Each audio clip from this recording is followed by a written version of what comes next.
Excellent work, Dean. Just superb. I'm sitting here. It's a beautiful morning here in New Zealand, kind of late spring in here in the southern hemisphere, and I've got myself a nice mug of lemon, honey, and ginger because my throat is just a little scratchy this morning. So you might hear a bit of throat clearing. And I've been looking at your score all morning, refreshing myself of previous study of it, and I've been studying all these scores as I've been going through the different process, receiving it, doing the layouts, and preparing myself and thinking about how to release all of these and so on. And just this last look through this is so convincing, and I'm so happy that you took this task so seriously and put so much of yourself into it. Really is phenomenal work. I love the the whole idea of making this into a duo concertante for solo. I think you should write this solo violin, solo viola, and orchestra.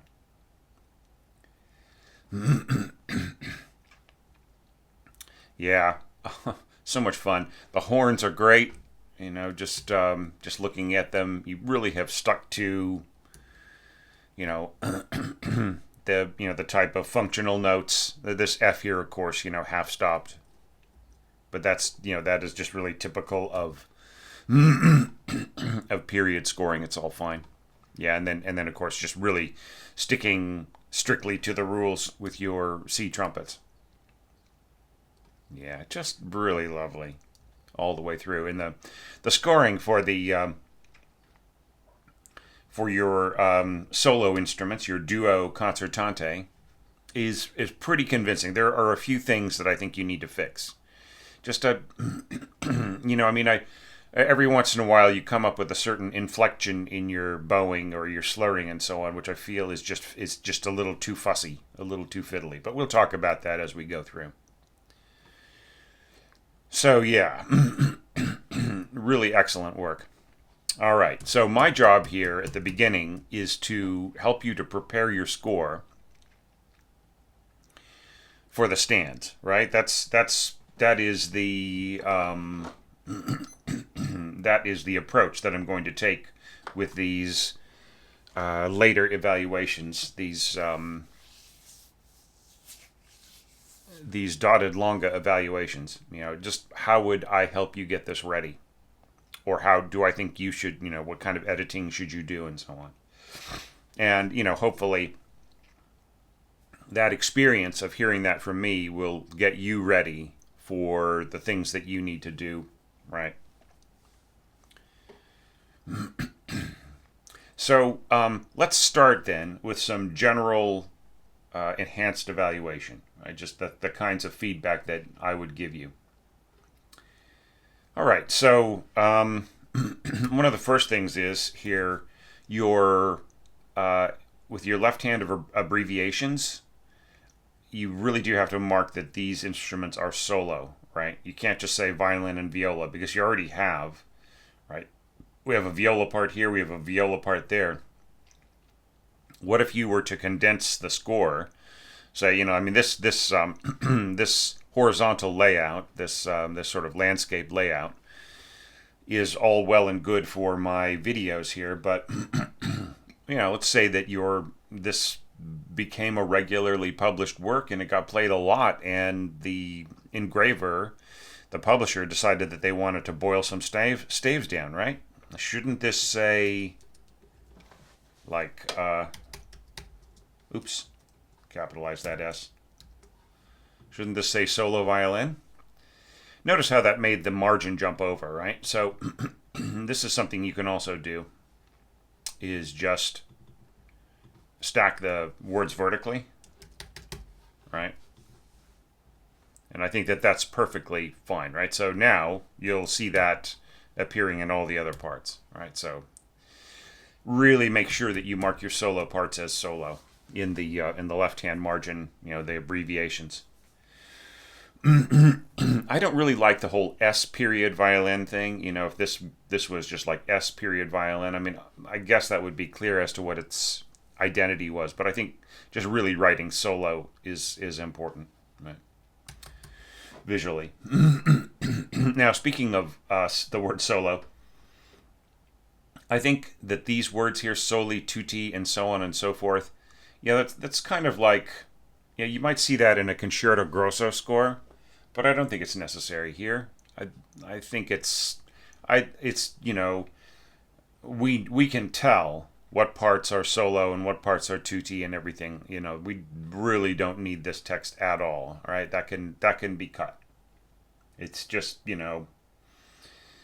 I'm guessing that this is like from the way that these sort of layout marks are happening, and the fact that it's appearing in system text and so on. Yeah, so it's system text. This would just appear in people's parts, and I don't think that that's necessary at all. You've done a fairly good job, to a degree, in indicating some entrances and winds, but not totally, right? Who's this? Is this first clarinet, second clarinet? Who is this? Should we have a rest for the other player? Should this be a unison? Should like a due? All right. And then like we have other parts, like who's this? Is this the first flute, second flute?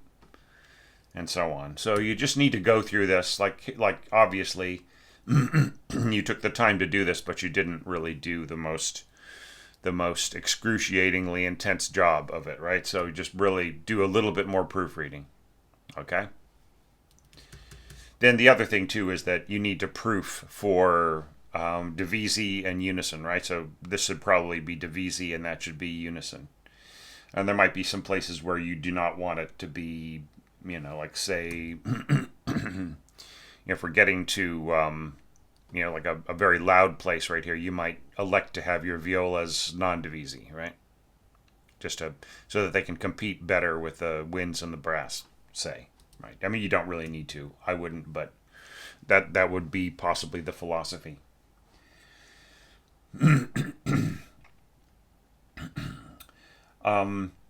There is one other little general thing that I'll touch on, and then we will get to the bar by bar enhanced evaluation. And that is the whole issue of beaming dotted rhythms with a rest in the middle, right? And here's an example. All right, so let's get the keypad up here, just so you can see what I'm doing. Okay, if you've never done this before in Sibelius, here's how to do it.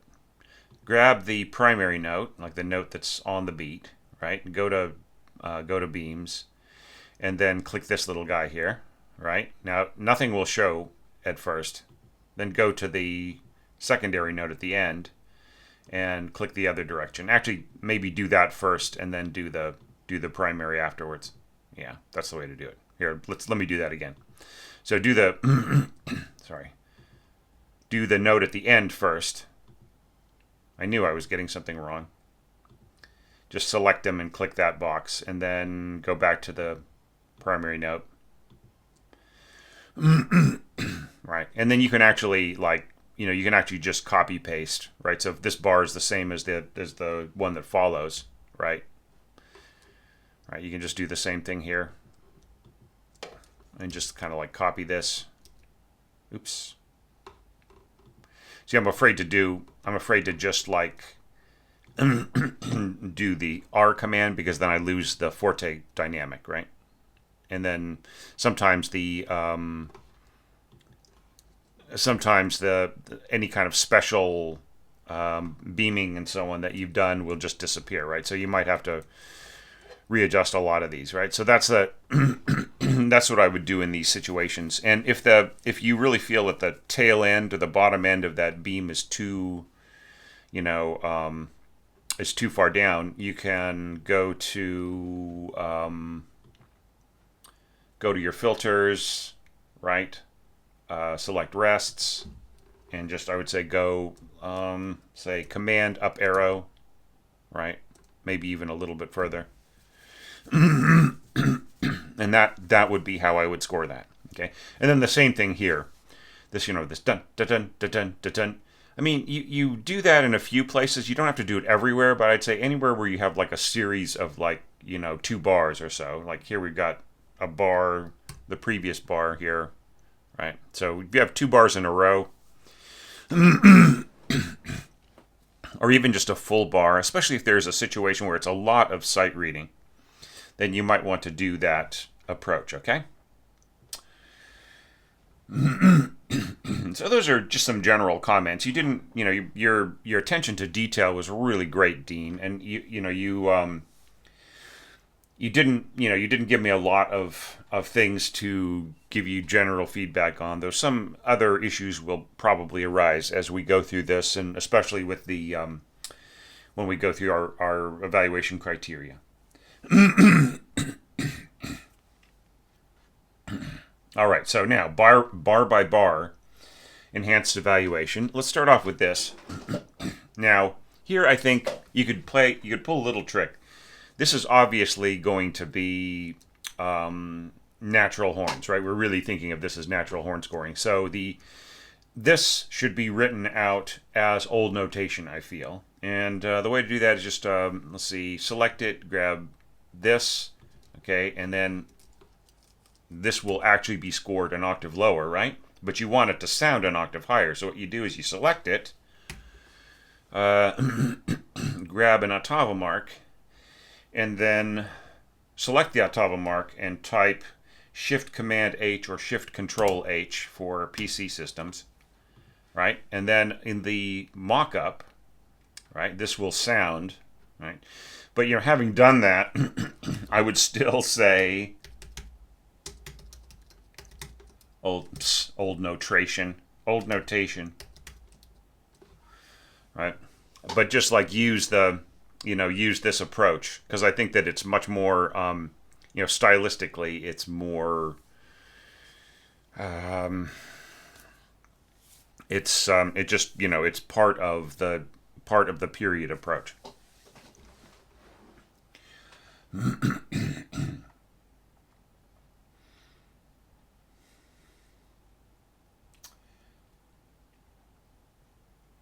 Okay, then let's jump ahead to, oops, I went a little too far. So right here you've got this beautiful setup, right? And then instead of letting this play at the octave that it plays in the piano part, you have it play higher, right?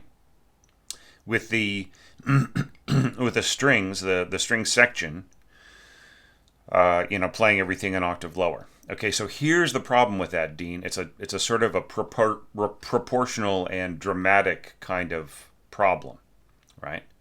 Why does Beethoven have the first little chord statement lower and the second one higher? It's because he wants a dramatic contrast. Now you take away the ability for that to be a dramatic contrast in the, with this particular approach, right? So, yeah, so just,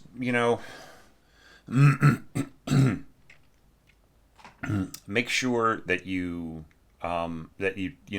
like watch out for those little clues that Beethoven gives you. I would drop this an octave, this first little chord statement, right? Even if it meant making your strings an octave lower, your string section an octave lower, and your solo strings, in the place of where the string section was, right? And then this becomes much more dramatic, right? This the leap up of an octave. I just need to do a little something here.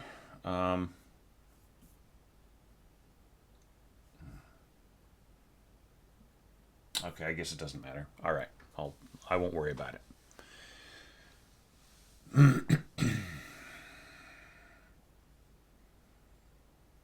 Okay.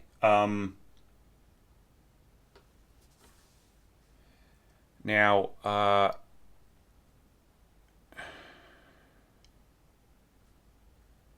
yeah, there's another issue here in the same place. So this is something that I've seen in a few different scores, and that is people leaving out the accompaniment here, and I feel that is a mistake. The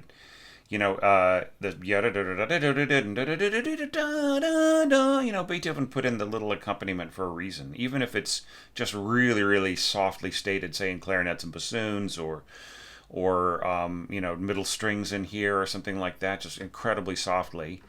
I feel that it is needed for the proportions of what's to follow, right? Maybe you would be better off with lower winds, just considering the shaping of things. But yeah, but don't leave out the little accompaniment right in here. Okay, now at D, right, we really need we need the dynamic, the opening dynamic to repeat back to from the first ending. And I would say the same thing is true right here, just maybe needed, maybe not needed, but I don't know. That's just kind of that is something that you'll see quite often, is when you have first and second ending repeats and so on, that there will be a repeat dynamic, just to really ensure that that things go back to where they need to go. Right now here, you have obviously set up the correct dynamic for what's following, so maybe it's not incredibly that much needed, but it still is a convention, and I feel especially here in your solo parts. Now here we have a special little situation here. You've actually been pretty careful in a lot of your little trills and so on to have a little Nachschlag, a little termination notes, da da da dum, right? And I feel that that's really needed here. Da da da da dum. So the other thing that's needed here is to split the voices, right? So I would just basically take these guys down here and change them to second voice, right? So it's just really, really clear that the trill is on the upper note, and then maybe take this slur and advance it, right? Just make this ta ta. Right? I think you really need to change bow right on the ta ta ta. So yeah, just put in the little termination notes there, right? So I think that's a better way to approach this right in here.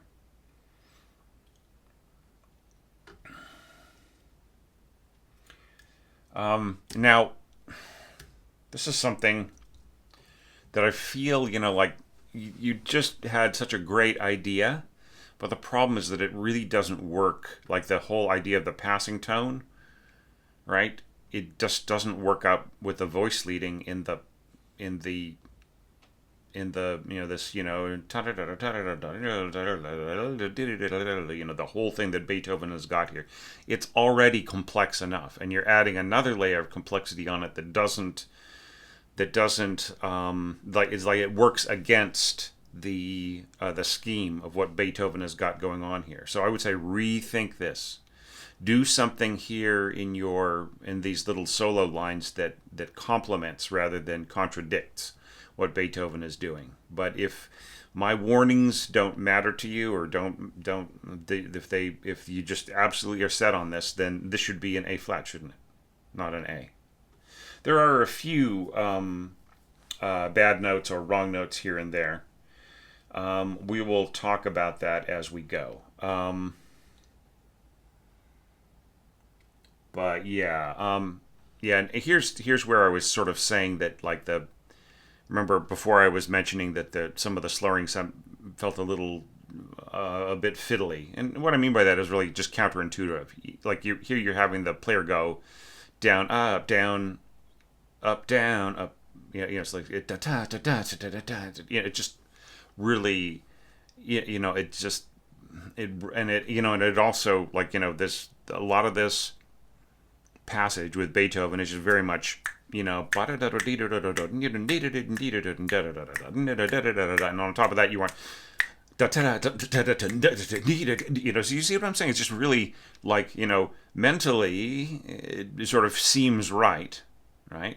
But I think it would be better for you to just completely leave leave the slurs off of these 16th note beam groups, or to make them all slurred, right?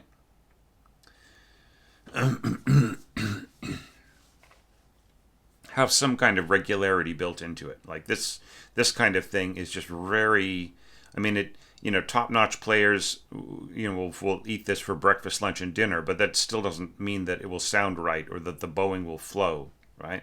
I just feel it's tortuous. I just rethink this. I strongly, strongly recommend. Okay. All right, so speaking of, well, here's a few wrong notes for you to think about. This is just obviously some things, like, maybe, you were copy pasting, and maybe you corrected things the wrong way, or I don't know what. But if you're copy pasting some of my original material, then these accidentals should have been in the in the original material, and you should correct them back, right? And that is, one of those is, I'm just looking at my list.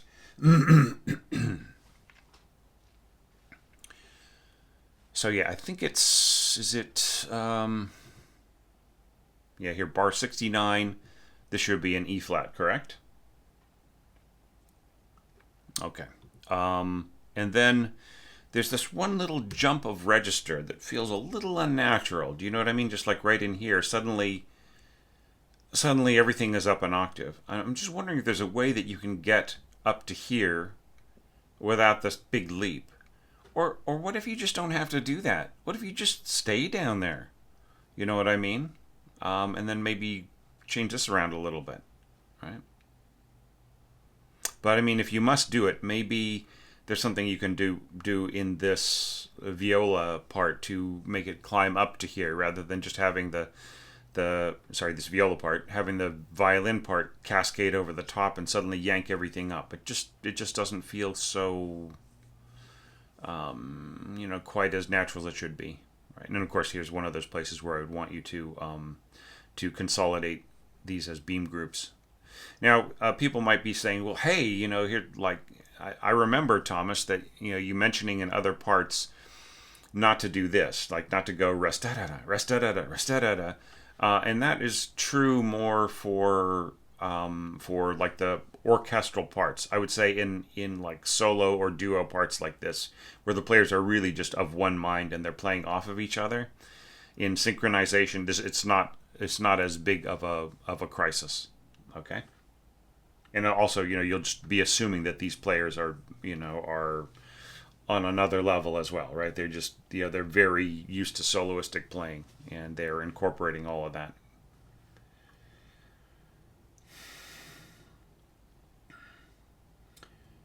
Okay, now when we get to this next page here, because you have scored this as all in first voice, the mock-up is interpreting this as a trill for both pitches. Now, if that is what you intend, right, because like obviously you didn't correct it by turning this here into say like into second voice, right? This is actually what would be interpreted, right? The trill on the top would just be interpreted as the top pitch, and of course, this wouldn't be, we have no way of telling whether this is a first or second voice with if they're both whole notes like this with no stems, right? But it would just be assumed that the top note would be the trill, right? And you could put a Nachschlag here at the end. But like if they're both trilling, then there kind of isn't a way of doing a Nachschlag really, unless like you're talking something by Sarasate or Paganini or something. But here, like if you really want these to both be trilled, then I would say install a second trill line below, right? Maybe below the staff. Like this, right? That's how I would do it. Although, I have seen things like this, where the trill lines are just like really like right next to each other. Let's make this even with the top line. Okay, so that would be the way to deal with that if that's really what you intended. Let's turn this back into first voice just for the fun of it. That's Option or Alt 1, 2, 3, 4, whatever voice you want. Okay, let's keep going, talking about a few weird notes. Is it... Yeah, so this note should be F natural, correct? Not F sharp? Now, right in here, I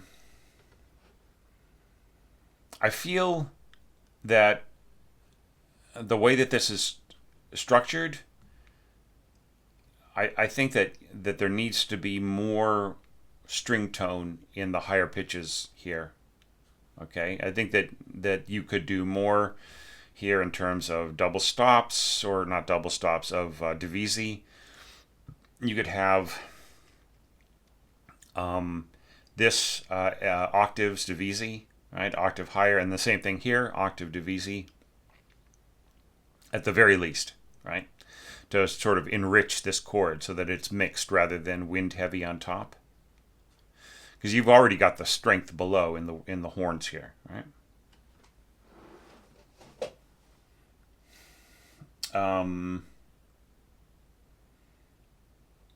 And there's like another bad note. Let's see, where is it? Yeah, it's right here. All right, so here at bar 100 in your solo violin part, it's just a careless little error, right? This should be a E flat sixth, right? Because you've got the E flat here in the previous thing. So yeah, so fix that.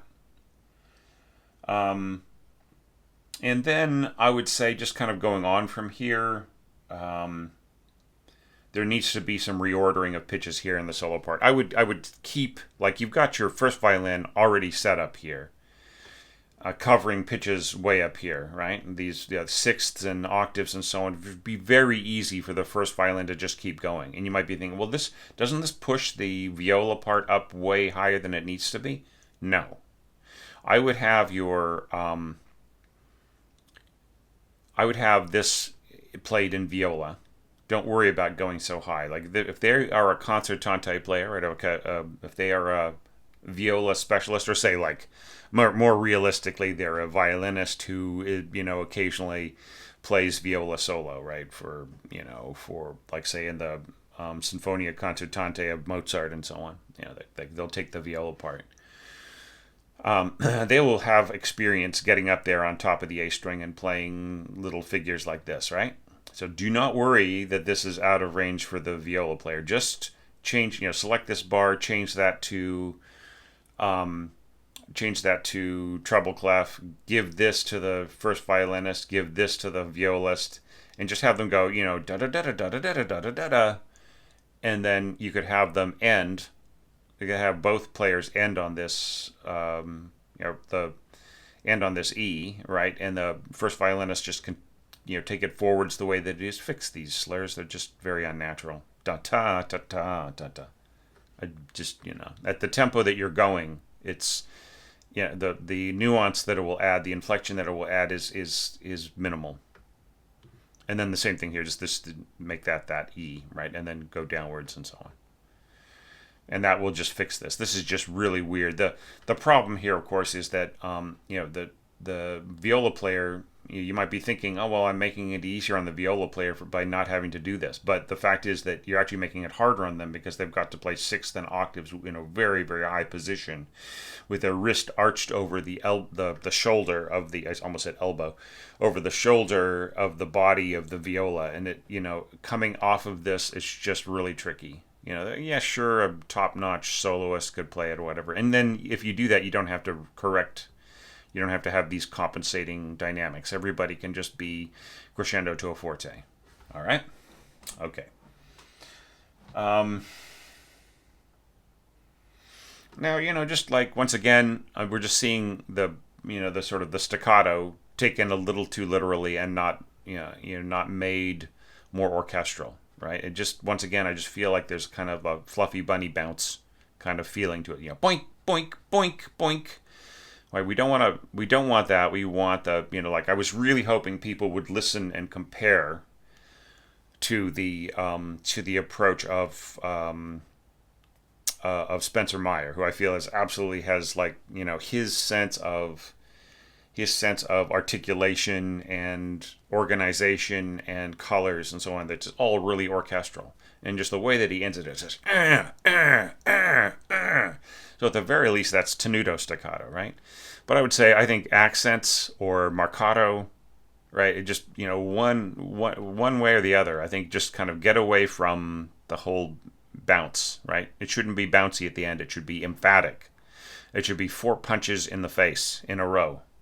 Okay, rather than four bounces on the grass, right? So yeah, I would just say rethink the articulation here at the end. All right.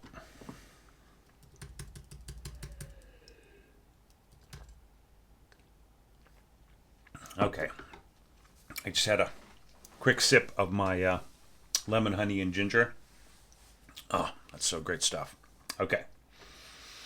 So now, let's go to our evaluation criteria. And I did not have it set up on my other screen. Now I do.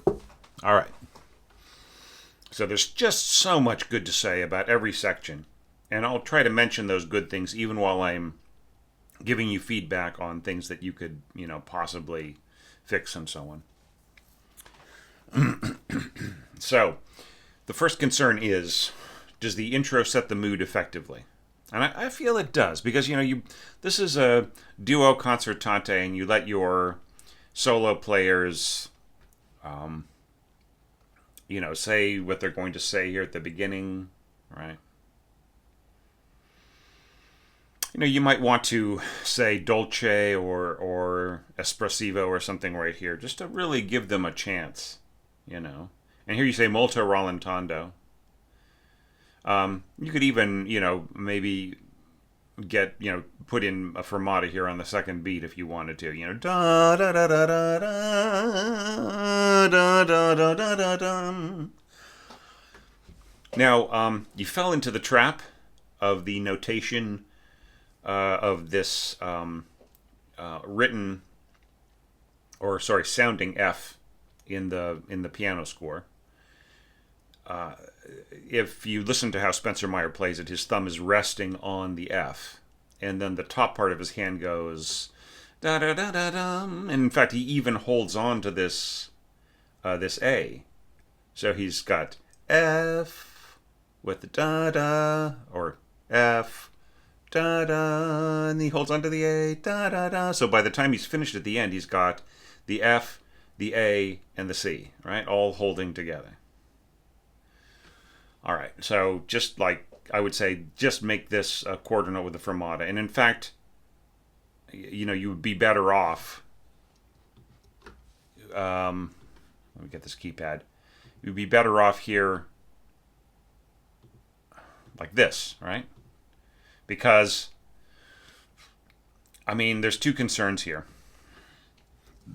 One is, with the way that you got the fermata on this rest, the only players who really need to know this would be like whoever is playing on the upbeat, right, going into the common time here, right? But even they don't need to know because they've got a conductor, right? So all of this could just be, this could be quarter note fermata, a quarter rest fermata in all of these bars, right? And then put a little pausa here in your system text. So that's Option Command T or Alt Control T, right? And oops, Thomas. So just take this. Oops. Darn it.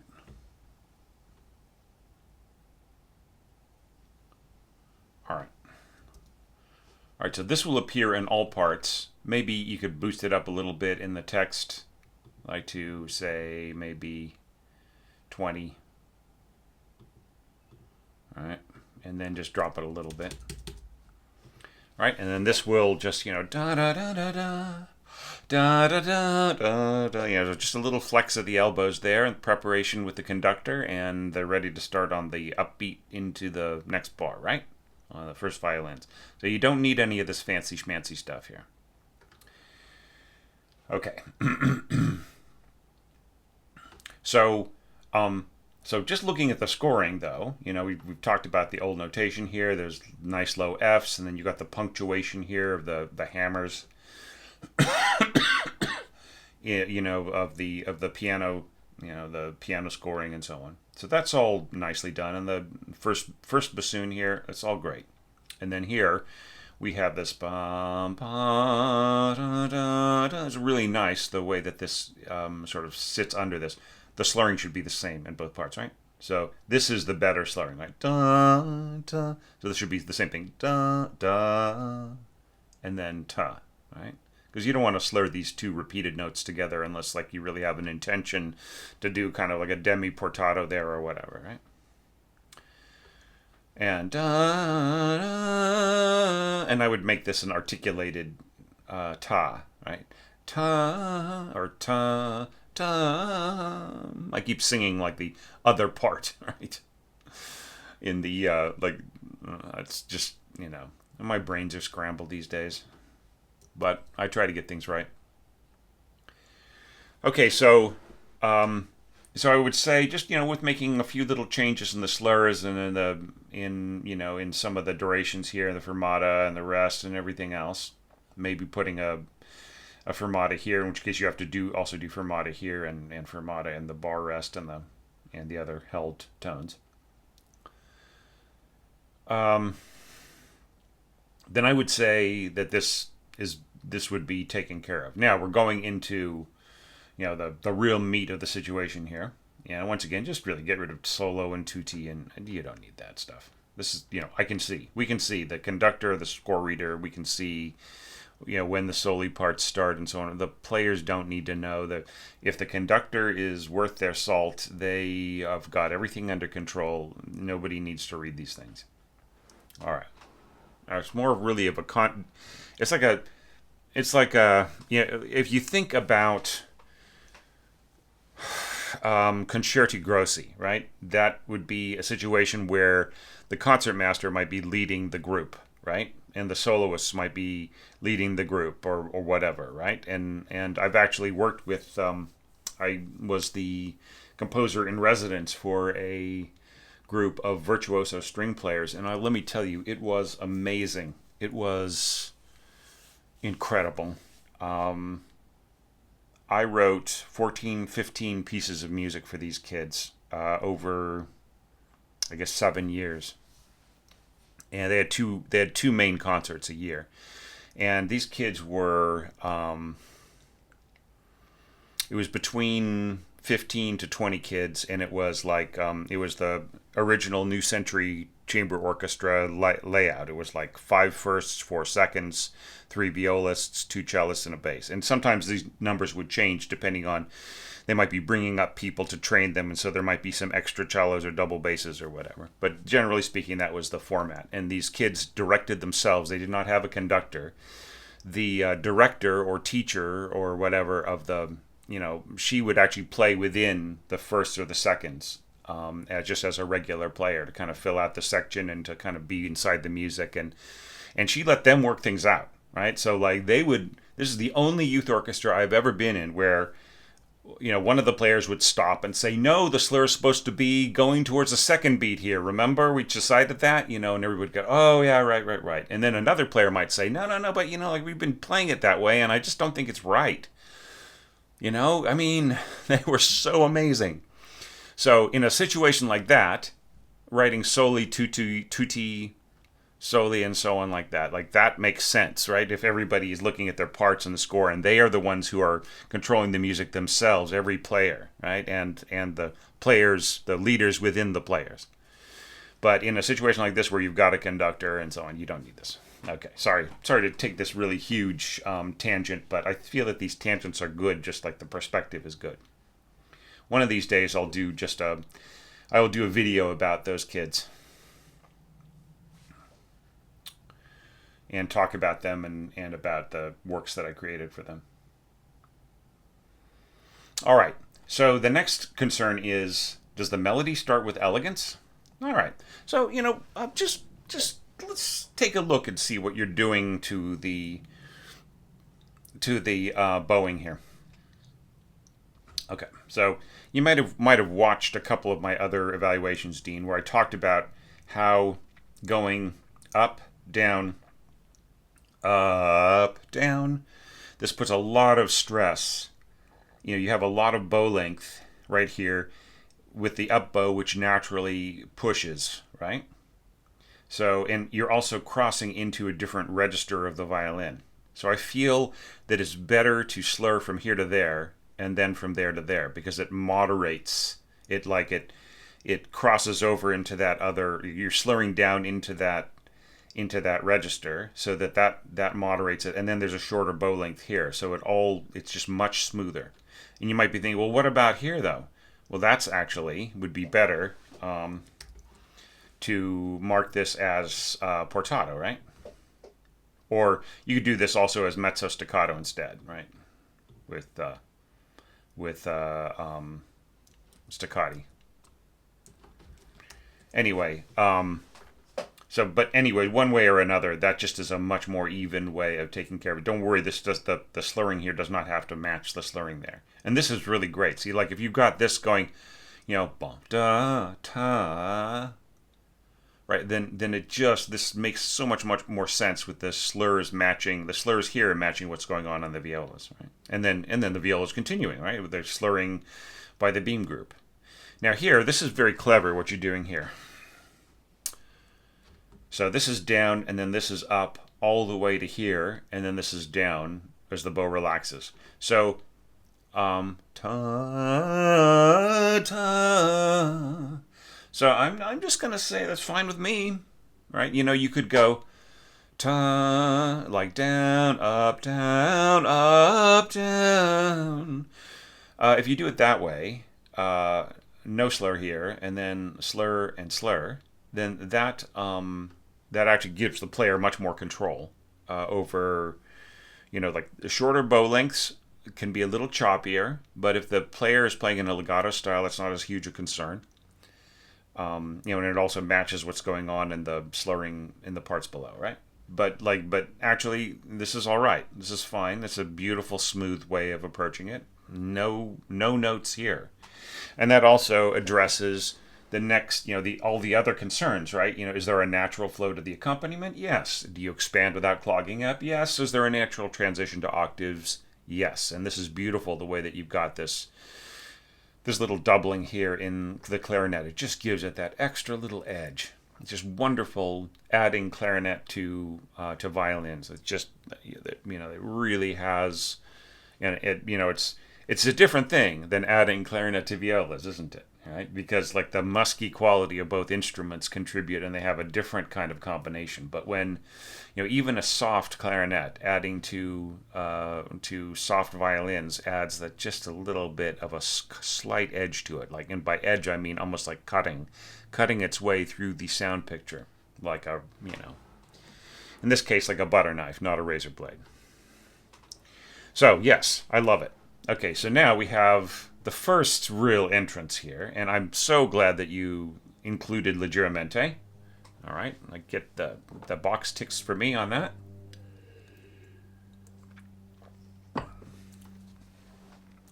And bowing schemes are good. Ta ta ta and pa ta. Yeah, it's exactly right. Ta ta ta ta. So, do you contrast with a theme? Yes. Tutti strings or string section to solo strings, duo strings duo. So there's a contrast with stream. There isn't a contrast between this group, this group of notes and this group of notes in a different register, different instruments or whatever. That's fine, and you don't need any harmonic support really, right? You decide not to put it in. So here you realize this next part. This sort of wraps up this idea. And here you go. And so it's just really like you have stripped this bare. Like you don't have that in the bass. Okay. I wish you could, but you don't, and it's fine. Okay, and then this is really, really nice. The combination of your solo strings and just a touch of clarinet here. I would separate these and make the top one portato. Okay, all right. So just how do you do that? Select second by going Option Command 2 or Alt Control 2. Right, and then I'm going to go Option 2 on this this second, these lower notes in the intervals in first voice, turns them into second voice, and of course the page jumps. And then I would just go put a slur there, right?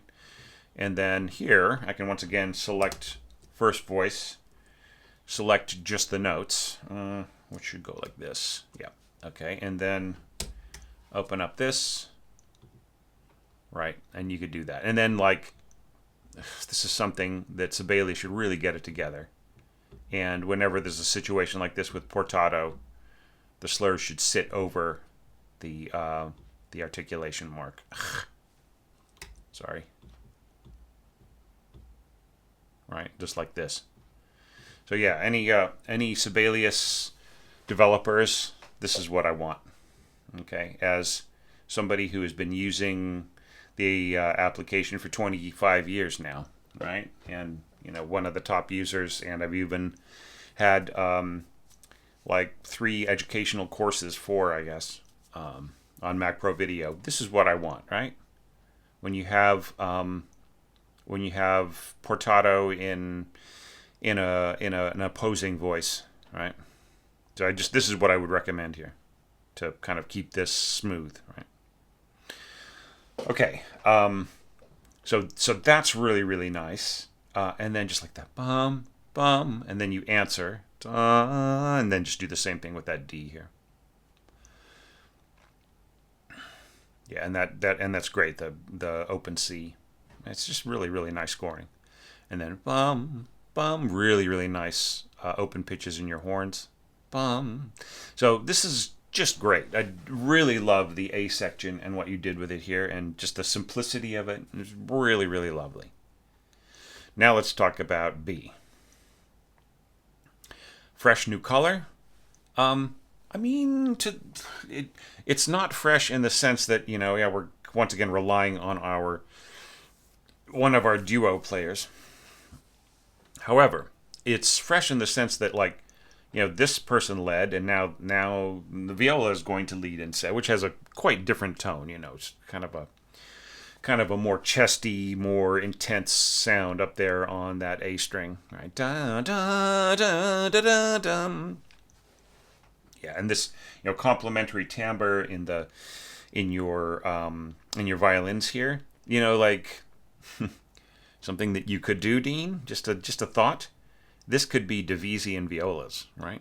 And that way it could be really complementary, right? You could just really have like lots of viola tone in here. And then that would forestall any brightness here in the sforzando of these violins from overwhelming your solo viola. It's just a thought. And then this is really nice. Like, once again, just to reiterate what I said before, the whole restedada, restedada, restedada, restedada. It's just like, it's not so much of an issue because they're it's a solo player playing against their duo partner. And then also, like, Dean doesn't do it for more than like a couple of bars, or bar and 3/4, right? So it's not a huge issue. So I feel that this is a really nice interpretation of that right hand, and I feel it works great. It's just really perfect. Yeah, and then da da da. We have a sort of a kind of a widening gap here. And then hopefully, Dean, you've heard me mention the fact that, like, the middle note of the chord is really what Beethoven is accenting in the piano part. That which you could also achieve on with your F horns, right? Stopped, open, stopped, open, stopped, open, if you wanted to, right? But actually, considering that you just have an F horn here.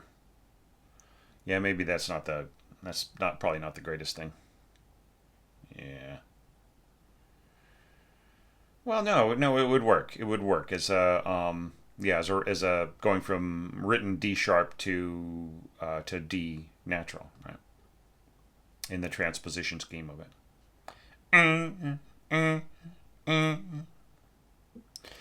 So, you could just get that if you wanted to. But I mean, look, you've supported it enough, but I just feel that there needs to be more emphasis on the dissonance here. I think you would just get a lot more out of it. Not too much, like you don't want to overwhelm your solo players. But I really love this, this little trading off of the functions. With with the first violin going da da da da da da da da da da, and the solo viola going bum bum bum bum bum bum bum, and then trading off. It's really, really nice. And then ending in this triple stop as the tutti pushes forwards. It's just really, really lovely scoring. And this is all great here. The natural brass and the just very beautiful kind of effortless Beethoven style winds. Kind of adding the harmony on top of the strings. You've learnt your lessons well here. Okay, just really, really nice, really nicely done. So I feel this is all just beautifully powerful. And then here you've got, once again, like this will be interpreted like it ended up playing back as a trill for fifths. If you intend that, just like I had mentioned before when I was going through the bar by bar analysis, if you intend both pitches to trill, change this to second voice, put a second voice trill line under it, right? And yeah. Or you could, leave it the way that it is and put a second voice trill line under it or whatever, if you, for the purposes of the playback or whatever. But just that's if you want both pitches to trill, we need 2 trill lines. But the way that it's written, right? If you don't want that, change this to second voice, and then it won't trill. It's just the way that Sibelius works. And then this is just really lovely right in here. The 5 of 5 going to the 5. And this is all perfectly manageable, triple stops and so on. Just really, really nice, native scoring. This is a very simple quadruple stop. Oh, sorry, I meant to say quadruple stop. So yeah, all very nicely done. Interlocking here. This is great. Okay, so that takes us to the C section. All right, and now new quality of tone. I like the shorter bowing right in here. You know, ta ta ta ta. And this is interesting. Ta ta ta. Look, if you're gonna go, bow bow, I think you could go ta ta ta ta ta. So I think you could just make this into one. Right. So since this is one slur, right? With this is sort of like a very similar bit of material. Same thing here. Then I think that this could have its own slur. All right, since this has its own slur, it's the same three notes, right? Okay. And then I already mentioned here that this should be dropped an octave. Ta-da-da, bum, bum, bum. Because what does Beethoven do? He, he drops down a augmented. Augmented is the wrong word. He drops down a an augmented fourth, I guess, or a diminished fifth. Sorry, he drops down a diminished fifth. Bum bum. It's like da da da da da da, because he really does want to dip there, right? He doesn't want to go da da da ba da da, because look in the next page. Oops. Da da da da da da da da da da da da. This is like the melodic arc is very, very important here. So I would say restore it on the previous page. Like, drop down. Don't just jump up, because once again, you're sucking the drama out of this, right? By having your solo players play in the same place that you just end up again, right? This is supposed to be a contrast. It's supposed to be da da da da da da da da da da. Do you see what I'm saying? Right. So just really restore that, and I think that you can't miss. In fact, hopefully you have, by this time, you've already gotten out made a copy of your original file, and you're incorporating all of these suggestions just to see if they work, right? I would say, just, consider that as you go.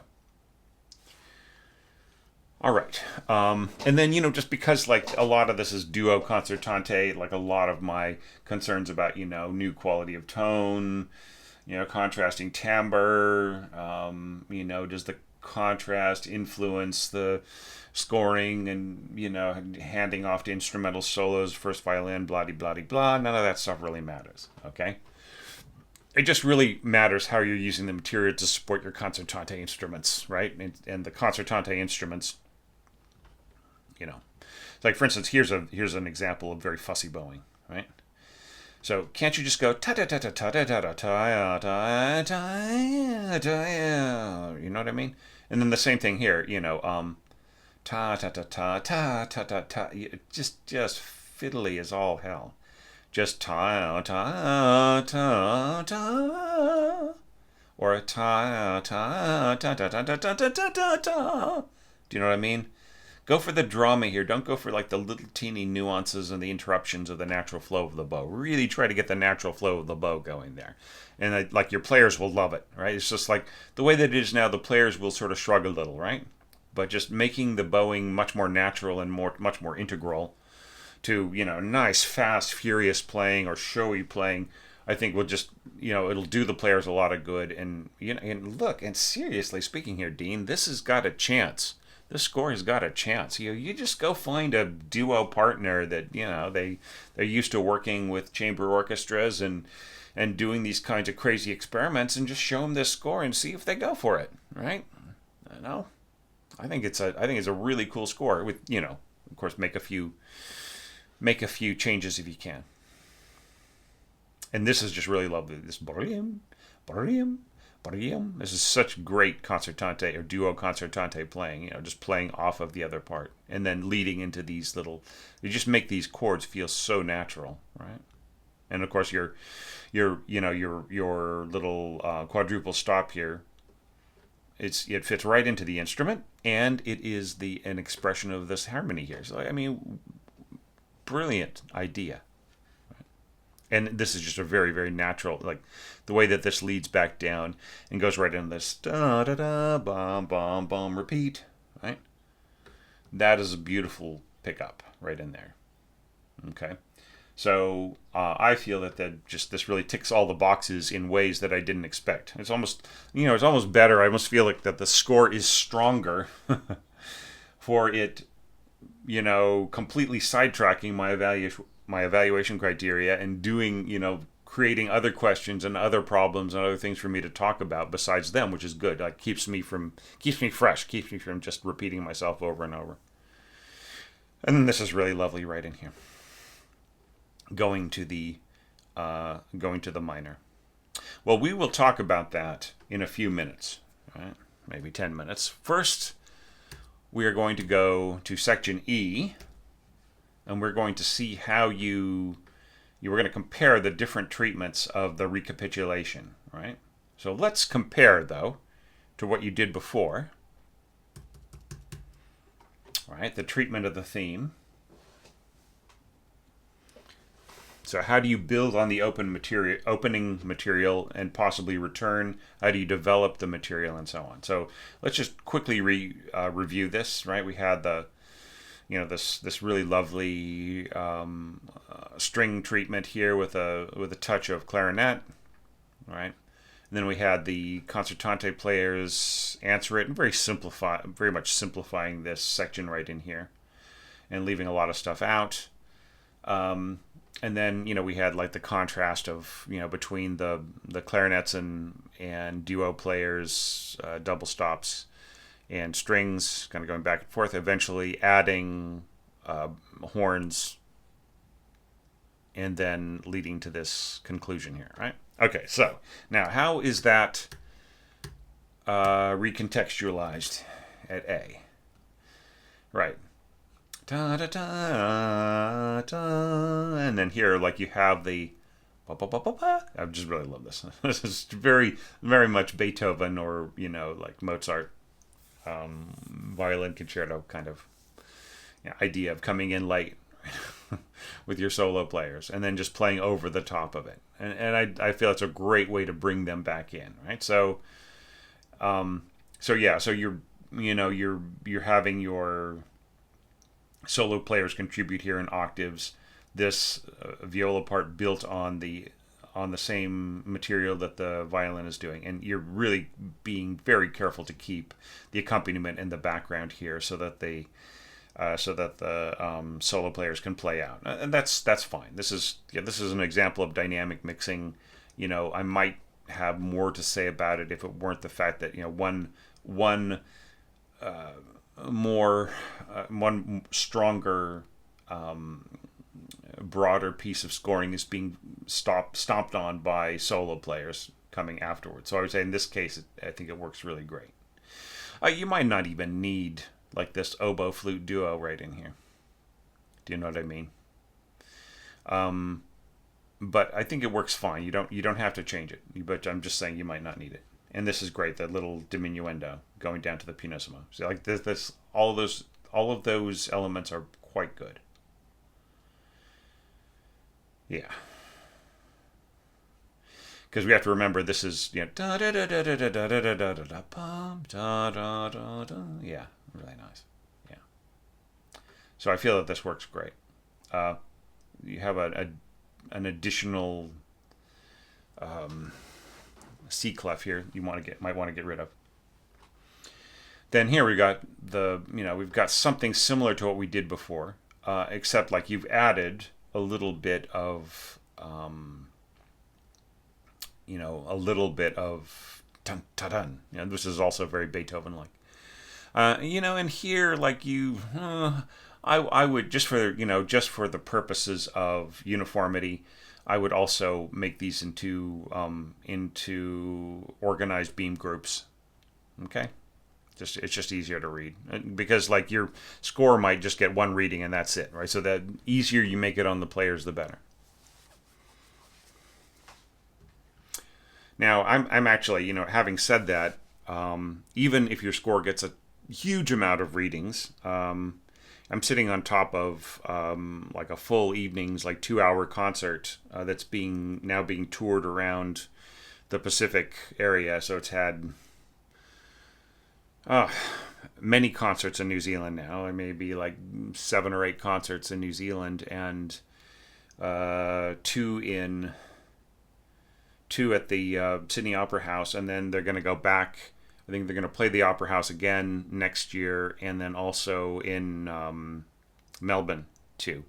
That's Melbourne for people in America. Melbourne is what we say down here. So yeah, Melbourne.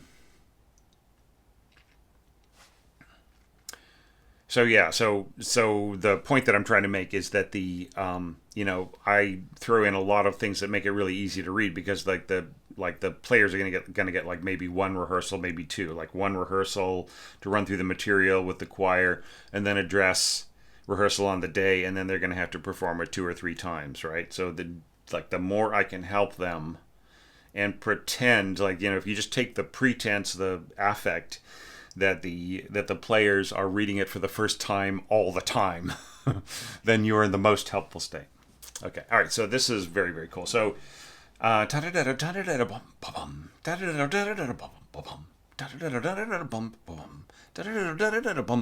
love the way that you expand out as we get bigger. Then, and this is really, really great use of natural horns. And just once again, very Beethoven-like in the wind scoring. And the strings will really pop here against the winds, because they're so different, right?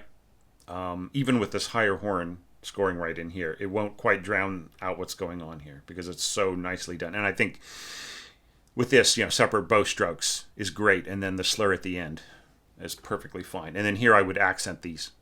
Right, bum bum bum, just nice and heroic, and you can leave the accents out of the other parts, right? And this is just really lovely, bum bum bum. And you could I don't know. Do you want to? If you're gonna put slurs here, do you want to put slurs there? Yeah, just really lovely. And then lower winds, blum blum. You could do this as possibly as a mezzo staccato. Do you know what I mean? Just a suggestion here. You could go like this, right? And then you just really get a difference between this. Da da da, da da da. Right. So it's just a thought. You don't have to do it, but it's just, something that might help differentiate things. Right, and just watch out for there was a bad note in here. This right here, I think, should be E flat. Yeah, and yeah, just nicely done. The A flutes on the top with a, doubling first violin there. So just really a good combination, too, of winds and strings here. Yeah, and and clarinet moving here in these tenths and so on. Tenths and 11ths. Or no, tenths. Yeah. Sorry. Yeah, really nice. And then pizzicato. And then I love the little, the second pizzicato and the lower winds coming in together. Also a very Beethoven touch. Yeah, so really, really nice, and a really great setup for the recapitulation of B. So what happened at B again? All right, so let's refresh our memories. All right, so we'll go back to B, and then we had viola. And remember, I said it's fine to score like this. And then we had the this plunk plunk plunk, and then da da da da, which is not really quite all that underscored, right? And then this really lovely Beethoven opening here, and the winds and horns with a pulsing, and just nice finger tremolo here, and I think that just really, really nice, and the little trill at the end. Okay, so and then of course in the concertante parts, trading off between the dun, dun, dun, dun, dun, dun. So all really effective. I love these C's right here. sounding F. All right, so now, how was this realized? Very, very similarly. And then once again, I felt like this was, it just suddenly, the sudden jump upwards wasn't totally justified in terms of the proportions, right? Yeah, it's totally fine to just jump your solo viola way up high. I mean, the solo viola can play an octave higher than this. You sound beautiful, just almost unearthly. Or, what if, having had solo viola do the exposition of that theme before, the recapitulation could be in violin up an octave, and then everything is justified and it sounds perfect, and then dipping down here also sounds great. All right. And then I like the fact that this is a little simpler, because like we just really want the focus to be on our concertante parts, especially if we're, like if you're going down here into the middle register, you really want this to be, a little bit backed off, right? And, of course, like we also have to think about the whole, the whole da da da da da idea, right? So in this case, D flat to C. It's also possible on F horn sounding D flat to C. Yeah.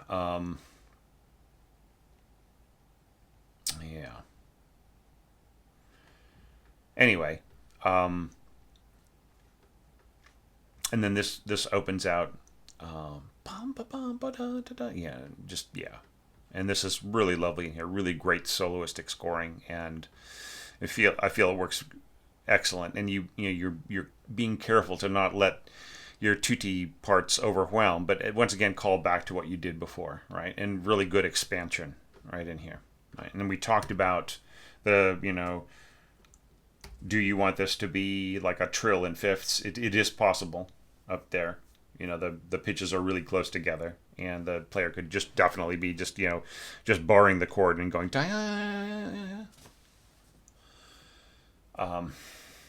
But then you can't do you can't do the Nachschlag at the end, right? You can just have the trill on the top and instead of the bottom and yeah, and that's all very simple here. The triple stop built off of the bottom open C. Yeah, and I feel that's all very and good good balance here too. The viola just really going nuts down there in this lower part. You might find in a realistic situation that the conductor will just have the players come up to a mezzo forte here to just really bring out those solo parts, but I would say leave it the way that it is. It's fine. All right. So now, what happened in the original C section? It always just sounds so excruciating. In the C section, here we had the we had that all scored in solo parts, right, with a little teeny bit of accompaniment by the strings, and then I had a little bit of beef about this. Which is all beautiful. There was a missing accompaniment here, though, right? And this is all really, really great. And then this little okay, all right. So that was our original C. Now the recapitulation here, past E. This is really lovely that you contrast it, because like we have we just came off of some fairly intense solo playing, and there's some more to come, right? So so it is good that you just really give your solo players a break, and also give the audience a break from listening to the solo player, so they'll want them to come back in, right?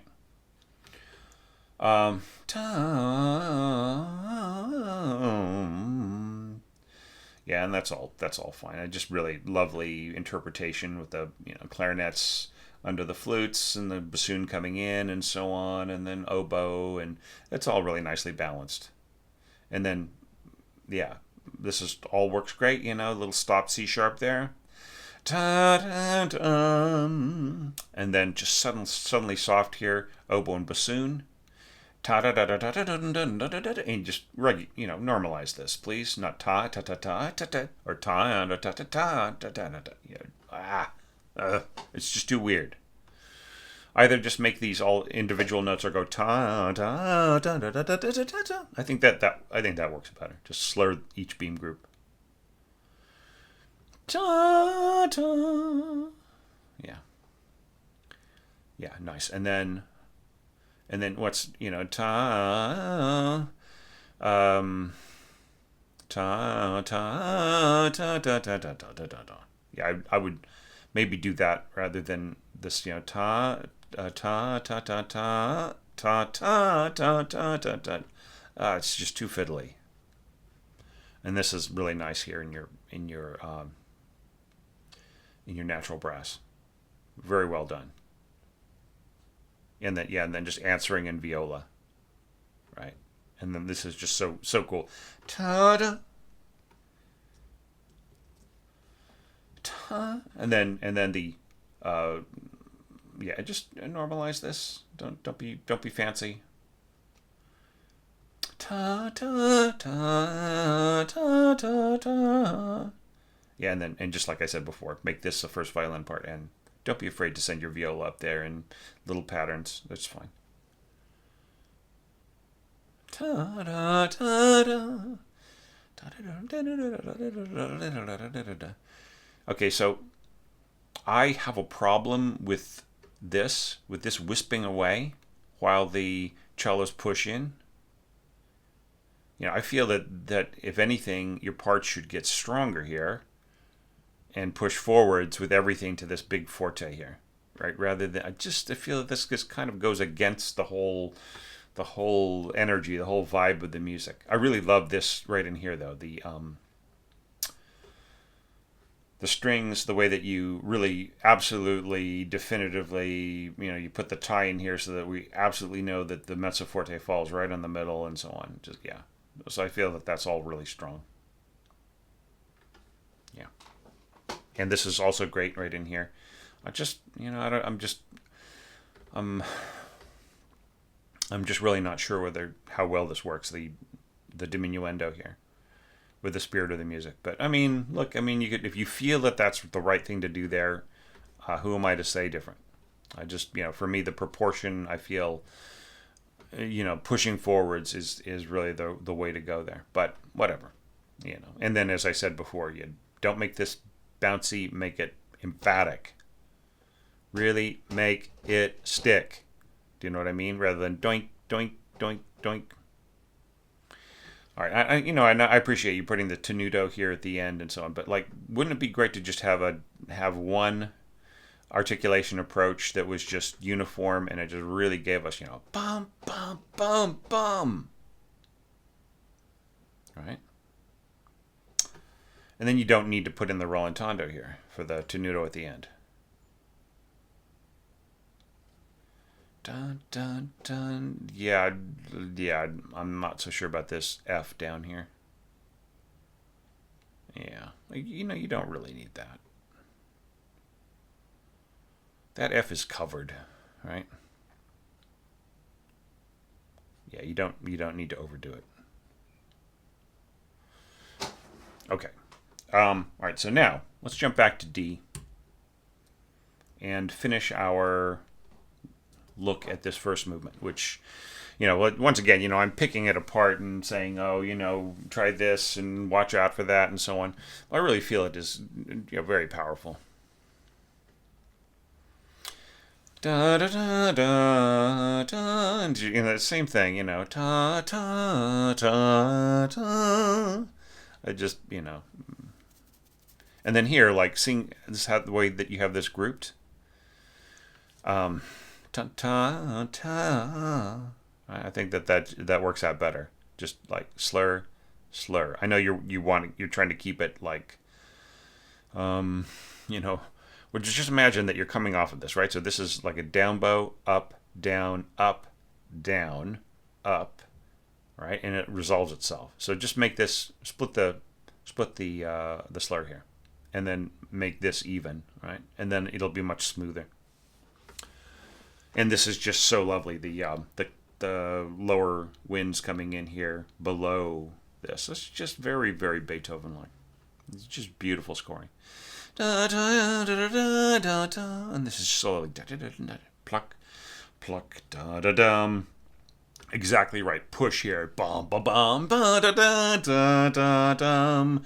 Really, really nice flash of temper here by Beethoven. Right. Obviously, I don't know. He's lost another Pfennig, or actually, it was originally a Groschen, which is like a 10 Pfennig piece. Right. It's funny, Groschen, that means big little, sort of, or bigling, right? Or big at, right? Like gross, so large, shin, is a little piece of a large. So yeah. And then I would do the same thing, ta ta. And like if you're gonna go ta ta ta, then I would say maybe just cut the slurs entirely here, and just really get a nice, just kind of sword blade cutting, ta ta ta ta ta ta ta, right? In all of your melodic parts, and just you could even just cut it in all the instruments, right? And really, and especially if you're going yeah, these could even be accented, right? So that the first of each group of measured tremolo are just and this is lovely. And here, look, I don't think you need any slurs at all, right? This is just so fussy, the way that it's scored with the little slur in the middle. Just go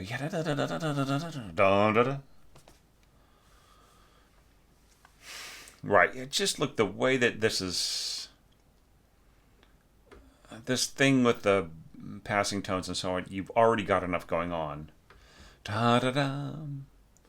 Bum ba bum, da da da da da ba da dum ba da dum da da da. You just figure out something else to do here, or make it more complementary with the the harmonic scheme that Beethoven is going for here. Right. And then I think that you can't lose. But I think that the passing tones are just distracting from the flow, and the intention of the original music. And then once again, just cut the. Either make these slurred by beam group or just cut the slurs entirely. And then just, that way you have this wonderful momentum, right?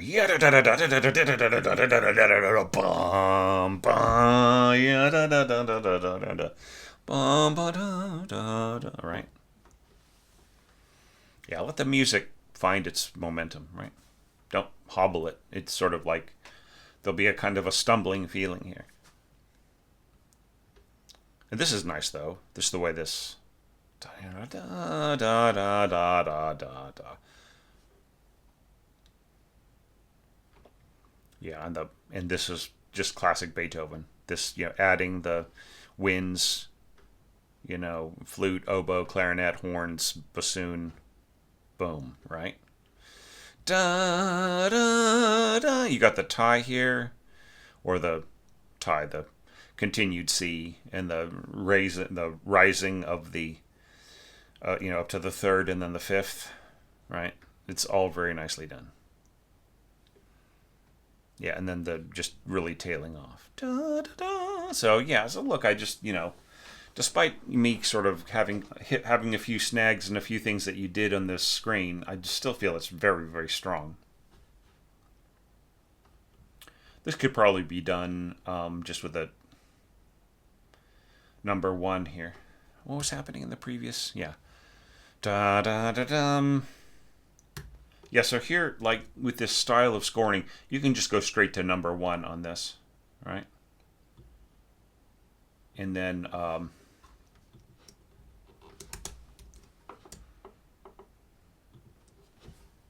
right. It's just simpler, right?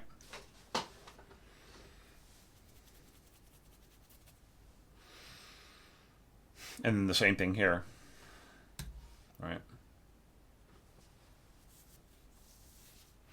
So so great work, Dean. Just superb, really. It's another one of those scores in this series here at the end where people put a ton of work. I mean, it wasn't just that people took on more work, right, than usual. It's that they took on more work, and just almost in every single case, the made things rise to the level of professionalism where the piece, the orchestration has got a shot at being performed, right? And hence my enhanced evaluations. This is something that sort of evolved as I started looking at the scores and thinking, like, what is the best way to approach this? Some of the ideas that I had for these evaluations were always there, but some of them just started to make more sense and the context became clearer and so on, right? So fantastic. I mean, I don't know. It's like, at this point, it's probably ancient history for you. But if you want to come back to it, fix it up, show it around, I think you should try, right? Wouldn't it be funny if suddenly there were like a couple dozen of these scores making the round and getting performed, and it's like, oh, you guys did a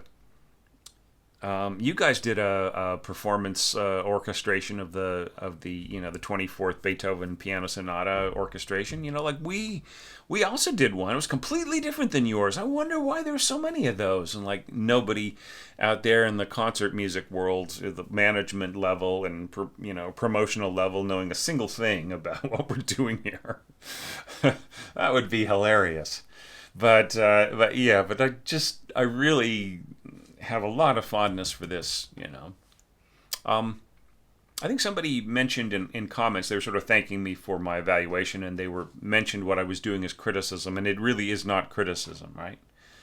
I mean, there's a certain level of what you would call critique, but I feel criticism is a sledgehammer, and feedback, right, is cement, right?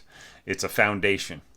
Right? Those are the two different things. Those are two different ways of criticism is just like, you could be better, right?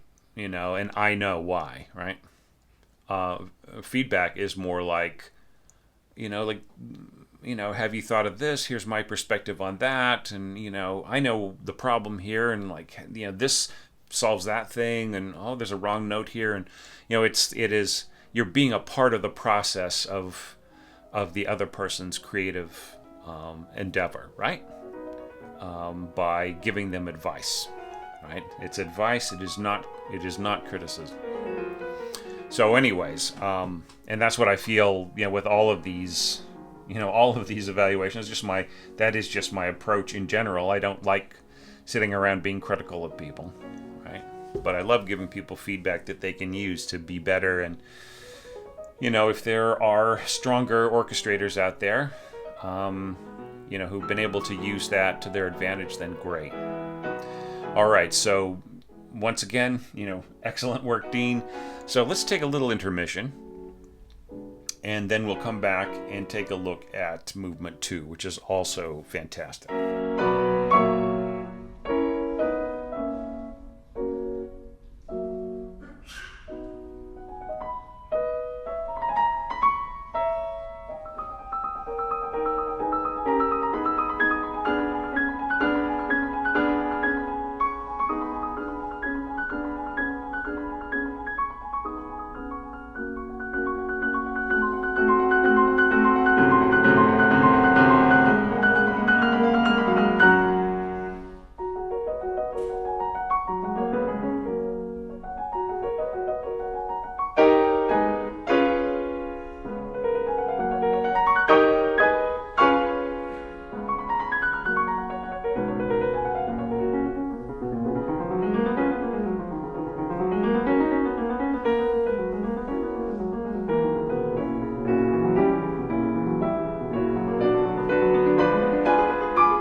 Last weekend, I released a couple of orchestration challenge videos in this series, with intermission segments exploring the topic of tied, unmeasured tremolos.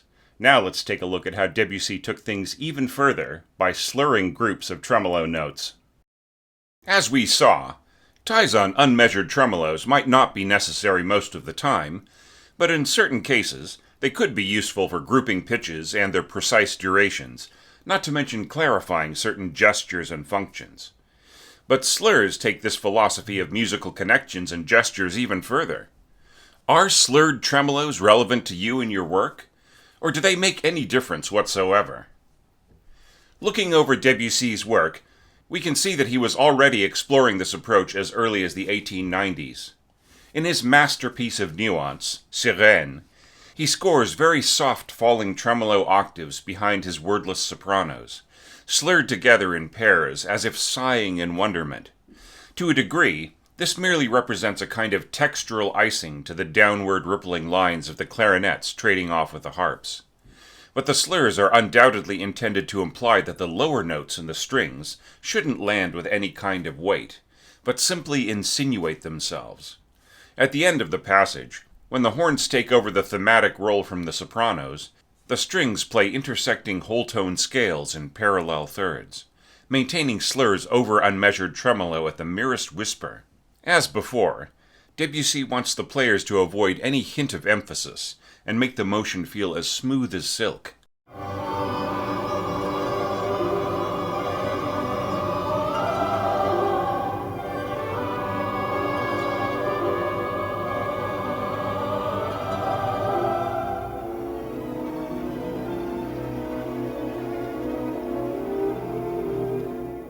Of course, the ultimate expression of this approach is represented by Debussy's 1905 pinnacle of orchestration, La Mer, where he scores slurred tremolos with an unrestrained hand. Some examples of this are quite simple and direct, such as just before Rehearsal 28 in Movement 2, in which he accompanies a unison duo for oboe and clarinet with little upward-reaching pairs of tremolo intervals in strings. The slurs help to group together each pair, along with the hairpins giving a little push each time, separating the pairs from each other a little. What follows afterwards is a little more complex in terms of function and expression. Octave violins descend, tracking the motion of first and then second horn from above, while the horns are scored to be effortlessly legato in their sweet spot. The violins are asked to play a kind of pulsing portato articulation on top of their tremolo bowing. Notice, though, that Debussy doesn't ask this of his violists, who are actually doubling the thematic horn lines at pitch, nor of his cellists, who are simply providing a bit of figuration above the bass's low A pedal tone.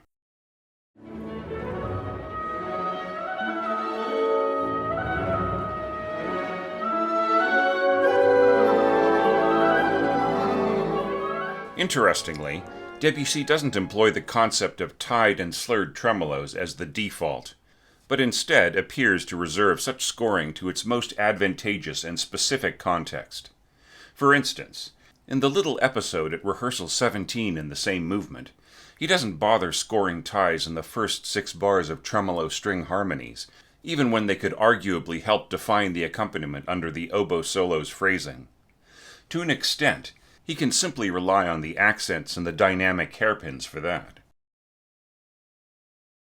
However, when the strings supply a little descending series of chromatic tremolo tones toward the end of the passage, back come the slurs, to not only group together such gestures, but also to ensure a complete smoothness to their downward progression.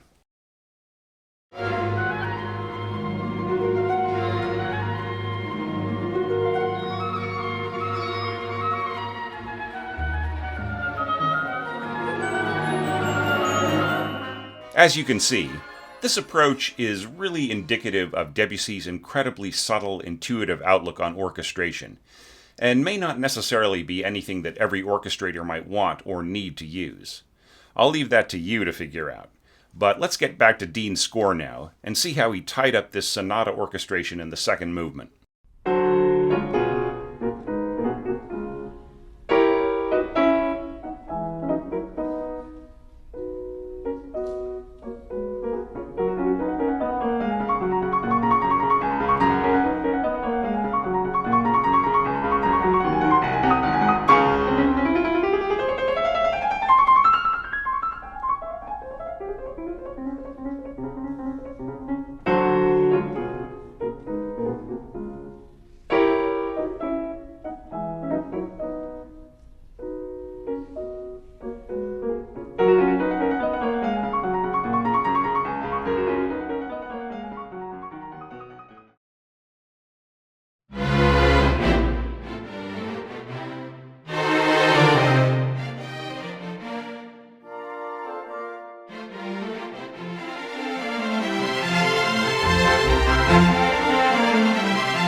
Once again, such wonderful ideas, Dean.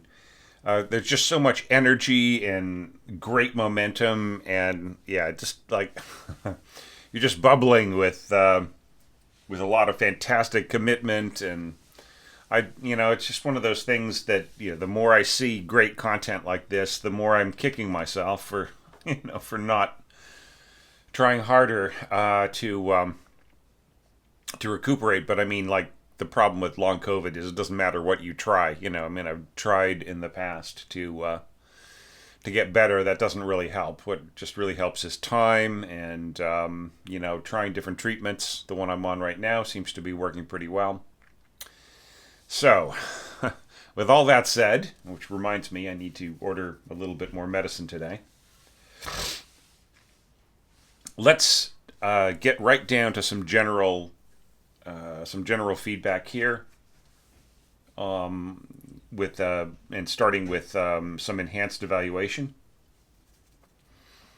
So yeah, one thing I will mention here is that I feel like the duo parts are just a little scanty. Do you know what I mean? Like I almost feel like they're an afterthought. I wonder if you scored movement 2 first as like just as a general orchestral piece, and then then maybe you added you scored the first movement concertante, duo concertante, and then you came back and you kind of applied the duo parts to this, because it just I just sort of feel like the duo part should be should lead, right? Even in things like, say maybe like the orchestra or the strings and clarinets go bum bum bum, and then the concertante part or the duo parts go dun dun dun dun dun dun, and then once again strings da da da, duo bum bum bum bum bum. Do you know what I'm saying? Like, even if it was something like that, and there really is no statement of the main theme in which the duo parts take the lead, right? So I feel like if that were, if I were going to talk about the proportions here, the dramatic proportions and I would say that this would be a place where where in order to attract more dedication and more interest from a possible pair of excellent players, it would be better to write in just like much more for them to do. Do you know what I mean? And like looking ahead here to the ending, I think we're missing the opportunity here. I mean, you're such a creative person. You have so many great ideas. Could you have possibly written a cadenza here, like a duo cadenza for these folks? Right, and then come back in, like either the cadenza could replace these 2 bars, or the cadenza could lead to these 2 bars. Right. I mean, just imagine it, like, having these players play off of one another for like about a minute and a half, just doing all these really inventive, cool things, maybe even quoting the first movement, and like maybe even like playing around with a few little Beethoven conventions and quotes and so on. I once scored a like a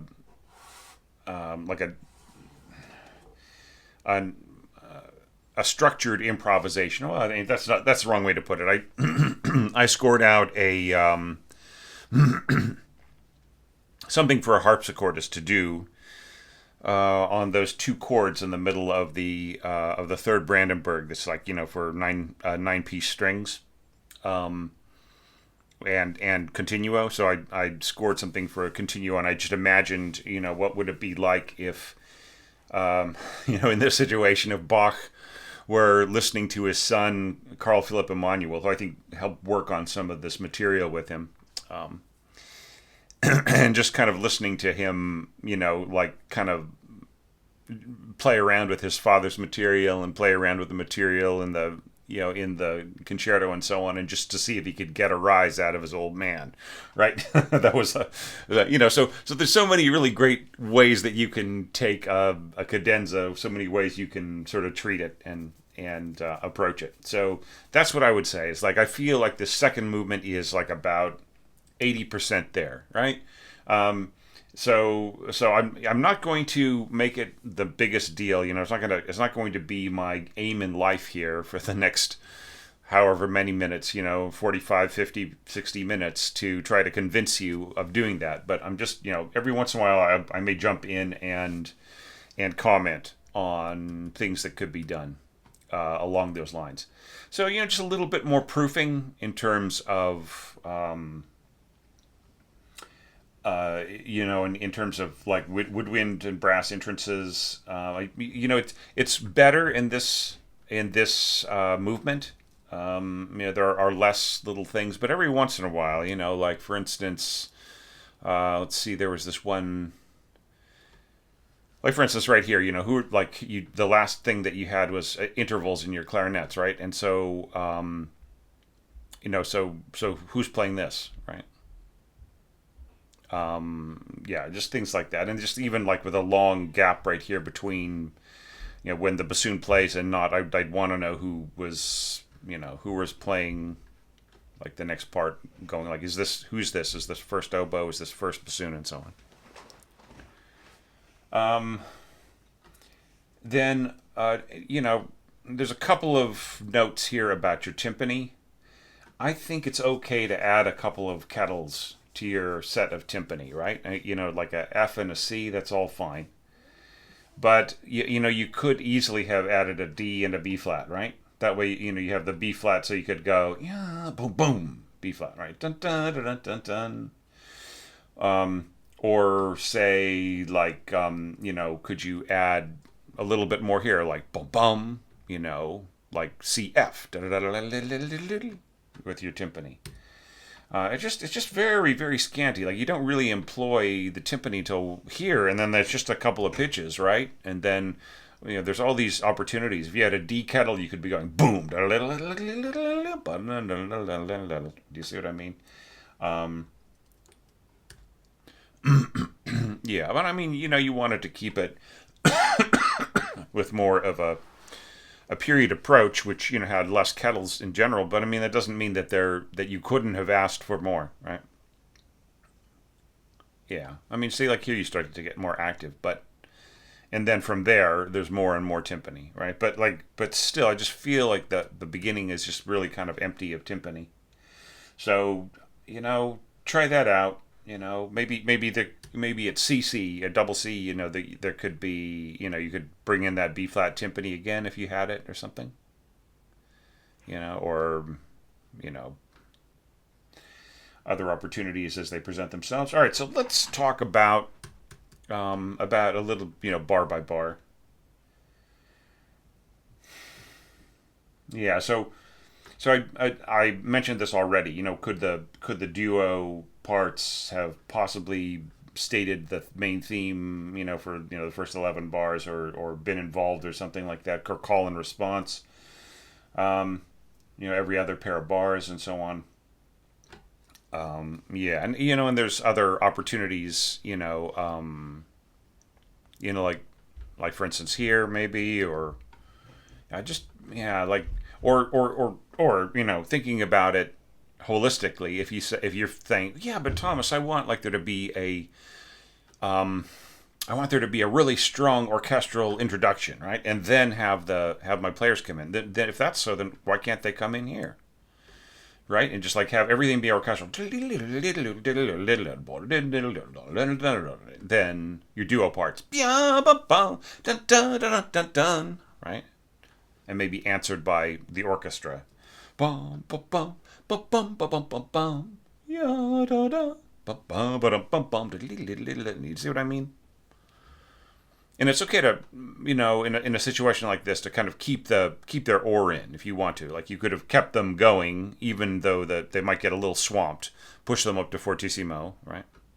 So I would just say just a little bit more. You know what I mean? Just a little bit more presence would be, wouldn't hurt at all. Um, yeah. Then let's jump ahead here. 57. All right. Yeah, and I mentioned already that you could have had some nice solid D's here. That was I kind of jumbled my general with my specific bits of feedback. Um, yeah, and then just like it was just a comment of like right here, could you possibly like since a lot of these pitches are going to be laid out under the fingers of the players, could you throw in like an A below here? So you get this A sixth, right? A and F sharp, right? And then maybe right here, this could be like a like a D fifth, right? And just you get this a nice big huge chord, right? Would be kind of nice. I mean, considering how much you're taking for granted the ability of the players at 144 to play all of these nice double stops, which I would say yes, it is possible. If the players really, really practice this, like this is something that I would say, it could be just sight read sloppily by by a good pro soloist, and then and of course like guys top of the top like Josh Bell or somebody like that, Nadia Salerno Sonnenberg. She could probably just play this sight reading perfectly, but like yeah. But I would say just like if you're going to take this for granted, you could throw in a little bit of harmony at the top of these, the peak here. And I think there's a sister, like the sister gesture, right? Right here, right? You sort of do a call and response here, right? And then so right in here, right, you could make this into like a C sixth, right? C sixth, and then maybe an F fifth right here. Would be very easy, I think.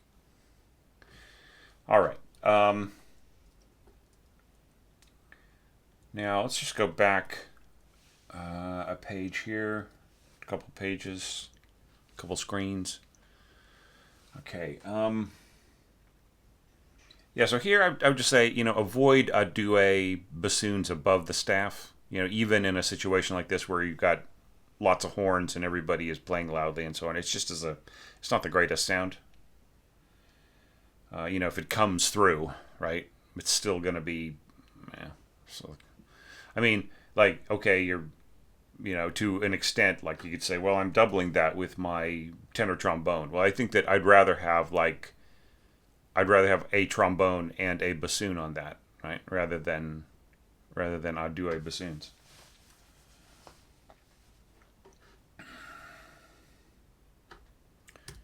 All right. And then there's another issue here. Yeah, it's just a simple mistake here. This should be E natural, right? Because the chord is resolving to C major, right? And like you might be thinking, oh, well, I don't believe you, Thomas. If it's not resolving to C major, what's the function of this E here, right? Or this E here, right? So it's So just watch out for that. It's really simple. It's easy to miss, I guess. Okay, and then just a couple more thoughts about the ending here. That is that, like, let's say that you follow my advice and you decide to throw in a cadenza here, right? Then I just really feel that like I would want the them to keep playing, right? Even if it was just like the most brutal, banal kind of chords and notes and so on and so forth, a triple forte that could barely be heard. I just think because it's inclusionary, right? Even if it's not the easiest thing to hear, I think it's just so great to include the players all the way through to the end. right? Just so that like they are the ones that are really controlling that ending and really bringing things to, I mean, look, what would you rather be doing, right? Would you rather just be playing this chord here and then letting the orchestra go nuts and then take a bow? Or would you rather be playing this chord here and then taking like 14, 20, 32 bars or whatever to go nuts together and just like show off how great you guys can play and make all these funny jokes and make all these dazzling displays of virtuosity and then rip into this, right? And, and then just play along with the orchestra all the way to the end. Boom, last note, take a bow. The audience is going insane even if they couldn't quite exactly hear everything you were playing here at the end, right? I know I am the guy who's always saying, try not to make your players do stuff that can't be heard.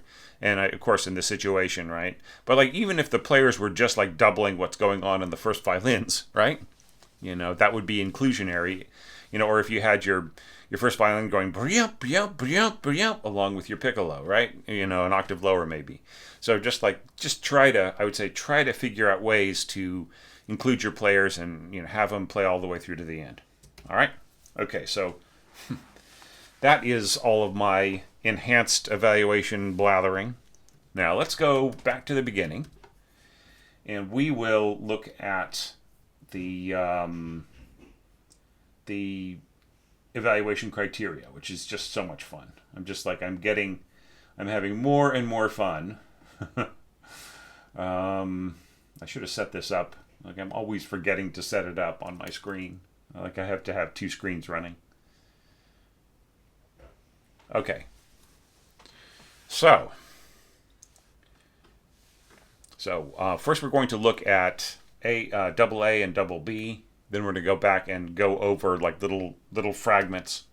Like look at the first 11 bars and, how is it realized or reinterpreted later on throughout the piece, and then like the next, dozen bars or so and so on. You guys who've been with me, you know the drill. And I'm sure, Dean, you've watched a few of these, so you know too. All right.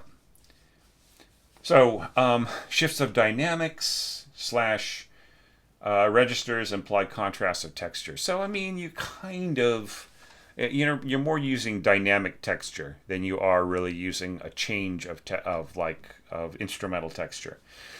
You don't really have anything severe until right here, right? And like you're adding clarinets for just a little bit of an edge, right? Which is great.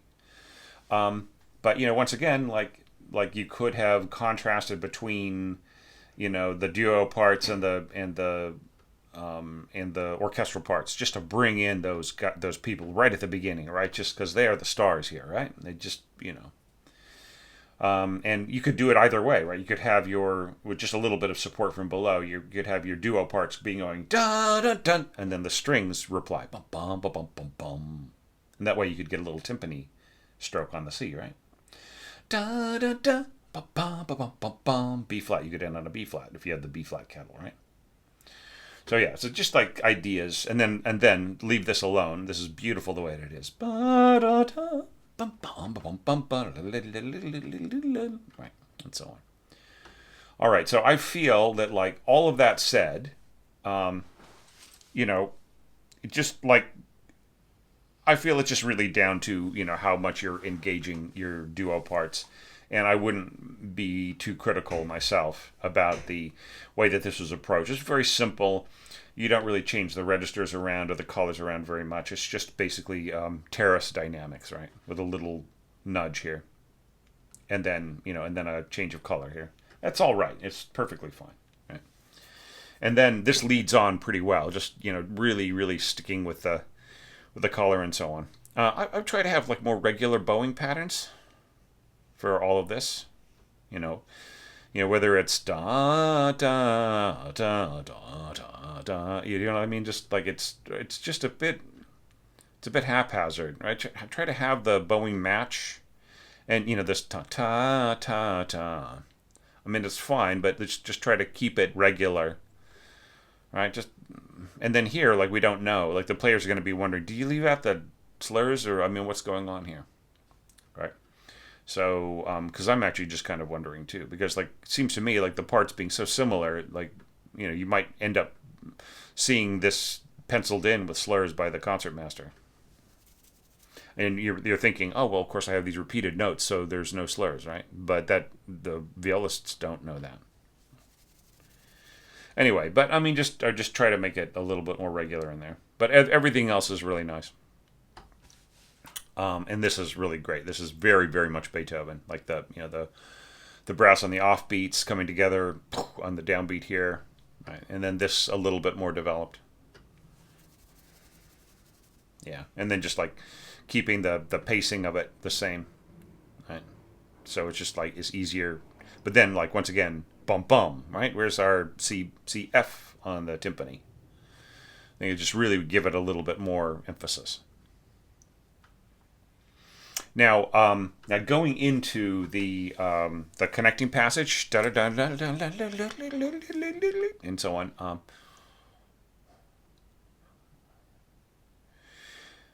Yeah, I mean, it's fast and furious. I guess it's okay.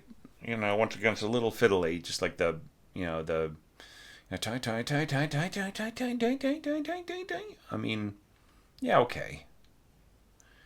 You could also beam these, or you could also slur these by beam group, right? Too. And I don't think it would make a whole lot of difference, except it would just be easier to play for the players. And this is really, really cool, the way that this is all arranged. Like, this stuff is really easy, direct, fun to play, and then, like, you sort of save the kind of offbeat kind of playing just for 3 bars towards the end of the section, right?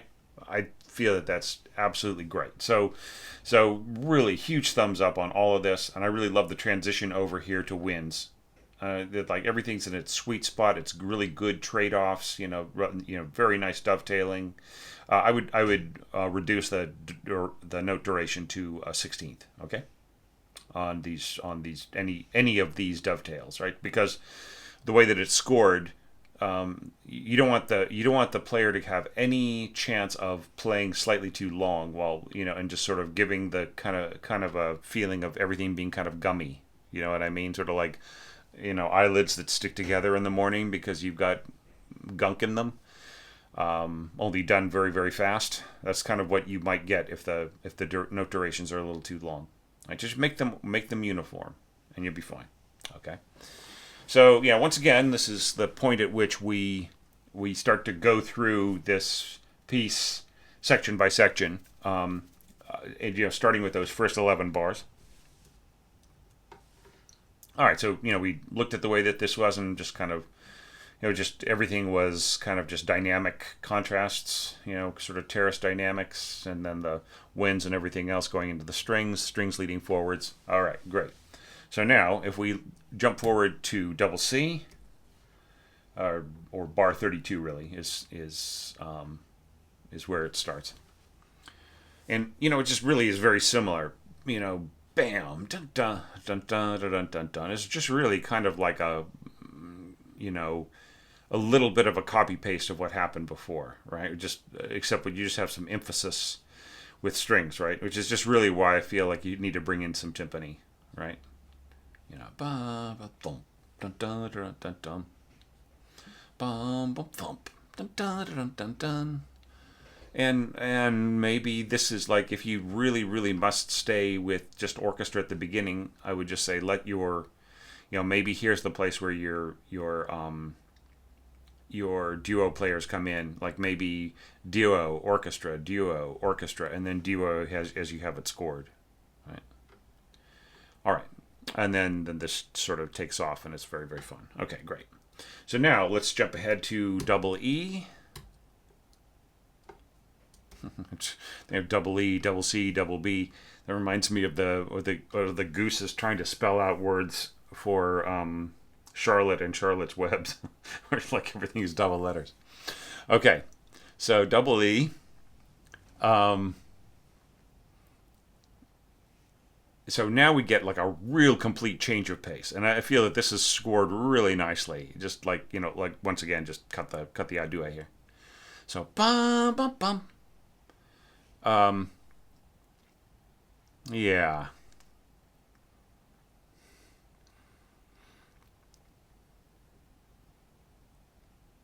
and then, kind of answering with just winds. Dun, dun, dun, dun, dun, is very, very cute. Bum, bum, bum. Dun, dun, dun, dun, dun. And then this lovely. Dun, dun. You might even want to say like Placido or something here, or or Calmato or something, just like, oh. Da, da, da. This is one of those places where I think like it wouldn't hurt to have like a little bit of a meno, not everywhere, but just this one place. Da, da, da. And then a tempo with your players going in, nice and strong. Bum, bum, bum, bum, bum, bum. Right, and then yeah, just like once again, it just feels like, yeah. I mean, we've got this lovely development here in the connecting passage. But yeah, precious little else here in your duo parts. So just, is there any way to bring them in with more involved? Now, here I'm saying, pile on the duos, right? Okay, and then bar 150.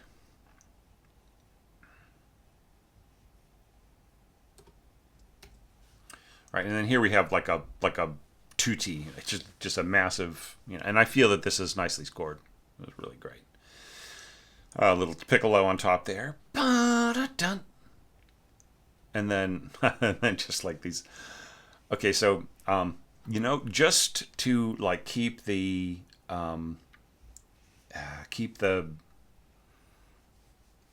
sense of solidity together, I would recommend doubling this with bassoons. You know what I mean? Like even if they're like pianissimo or something. But just to keep the because you're following it with you're following this little discrete part here with this massive tutti, right?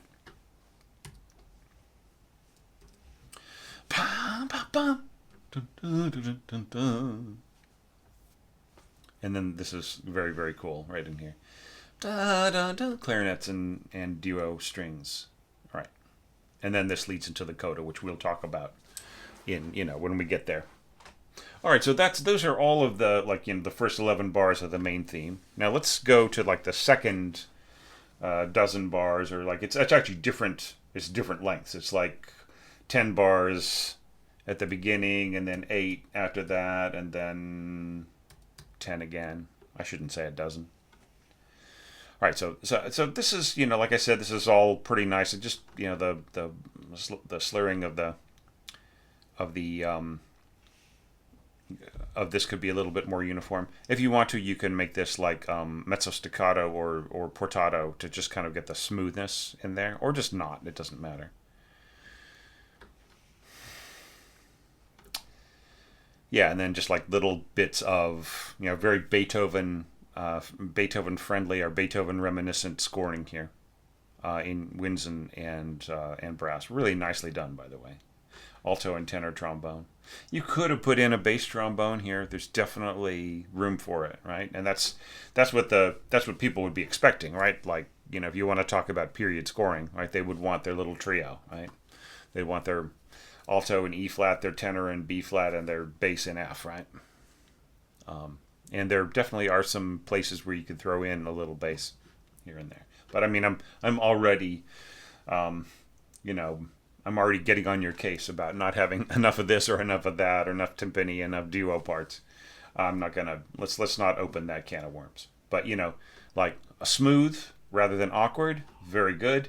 Maintaining nervous energy throughout, very good. Textural and dynamic expansion, right? It's all great. The repeat inevitable, not just replayed. You mean it's like one thing that you could possibly do is just drop down subito and then push forward again, right? So, you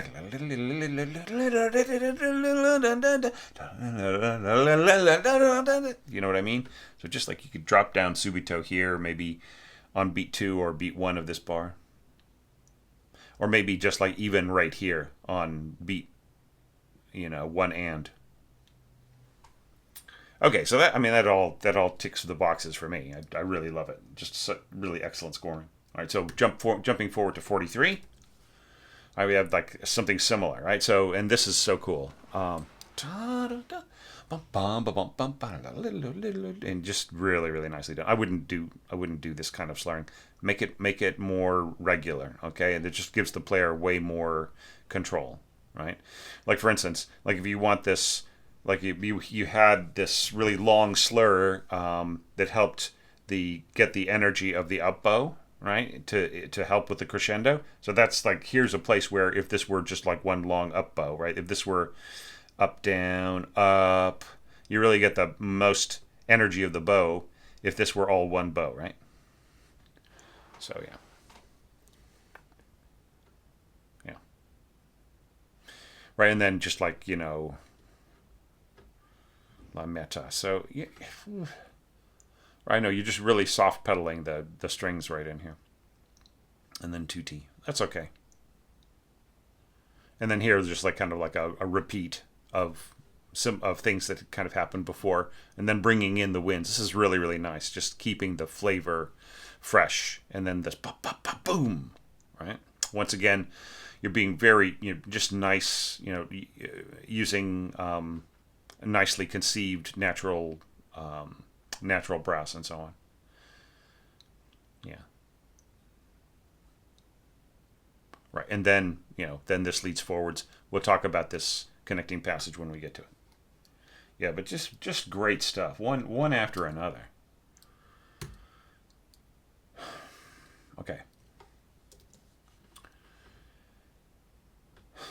Now here, I would say, remember how I was saying to group together the beams on some of those? I'd do that here, okay? And this is fine the way it is, with a solid beam, then a followed by a rest. That's all good. But here I would, just like I said before. Let's bring this in. So just to review, this time it would be this, right, and this, right. So just like work it out how that could go in there without being too messy looking. I know it seems to be less messy the way that it's scored, but just for the player's sake, right? It'll, it's just easier to read the other way.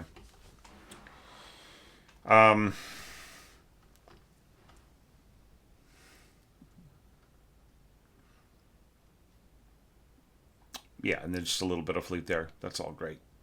And then this, yeah, just really well supported, Yeah, and then bringing in the horns. Yeah. Yeah, and this is strange. Look, tutti and then tutti. Right? Is there some copy paste problems going on here? Just get rid of the solo and tutti words. And this is great. Just really piling on the energy here. I mean, I just once again wonder if if your duo players could play like like a concerto grosso, like maybe play along with some of the first and second violin parts, just to be in the game. Do you know what I mean? So that they're not just sitting around there getting cold, right? That's another concern. It's what's great about a concerto grosso, which I've written a few in my time for that one virtuoso strings group, teenage virtuoso string group, and they just keep like having the parts go back and forth between being solo and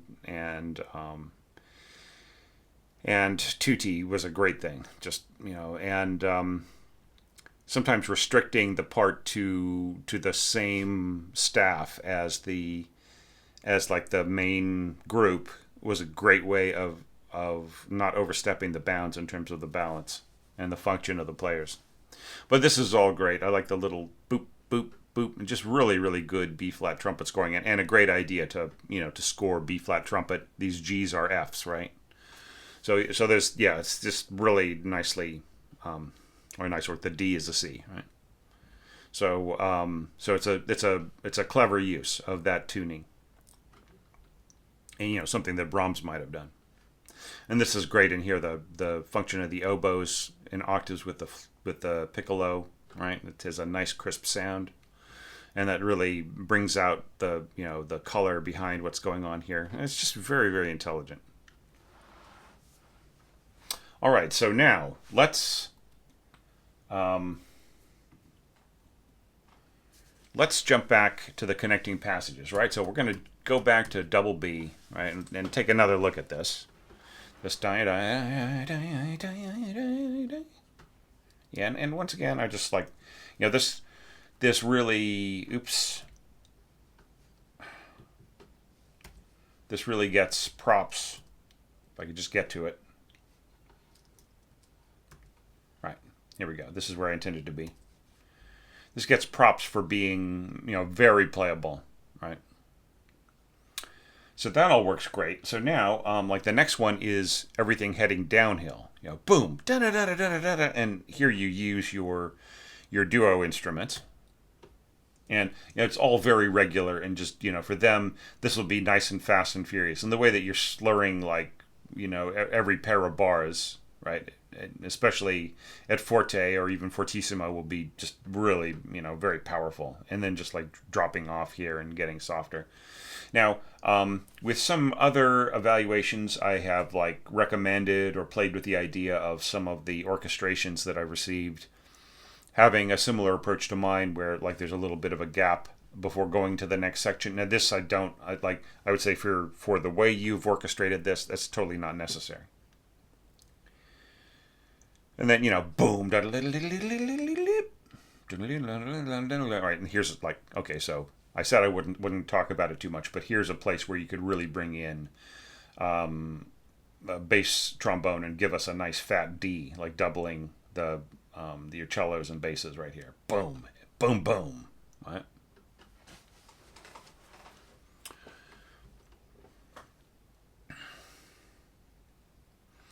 But I think it's really nicely done, like in terms of the forte piano here and the just the furious scrubbing motion here, the scrubbing bubbles of our, and I see that you've added solo violin. Let's do something fun here.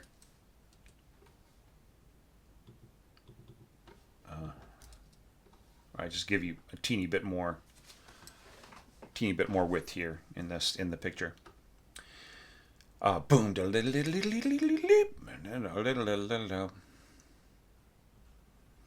Yeah, and just that. I wish there was some way of kind of making this a little. I mean, it is going to sound, it is going to have some of that nervous energy, right? But I'm kind of jumping ahead of myself. I shouldn't be evaluating this yet. Right? I should stick with the connecting passages. Apologies. I'll come back to this. All right.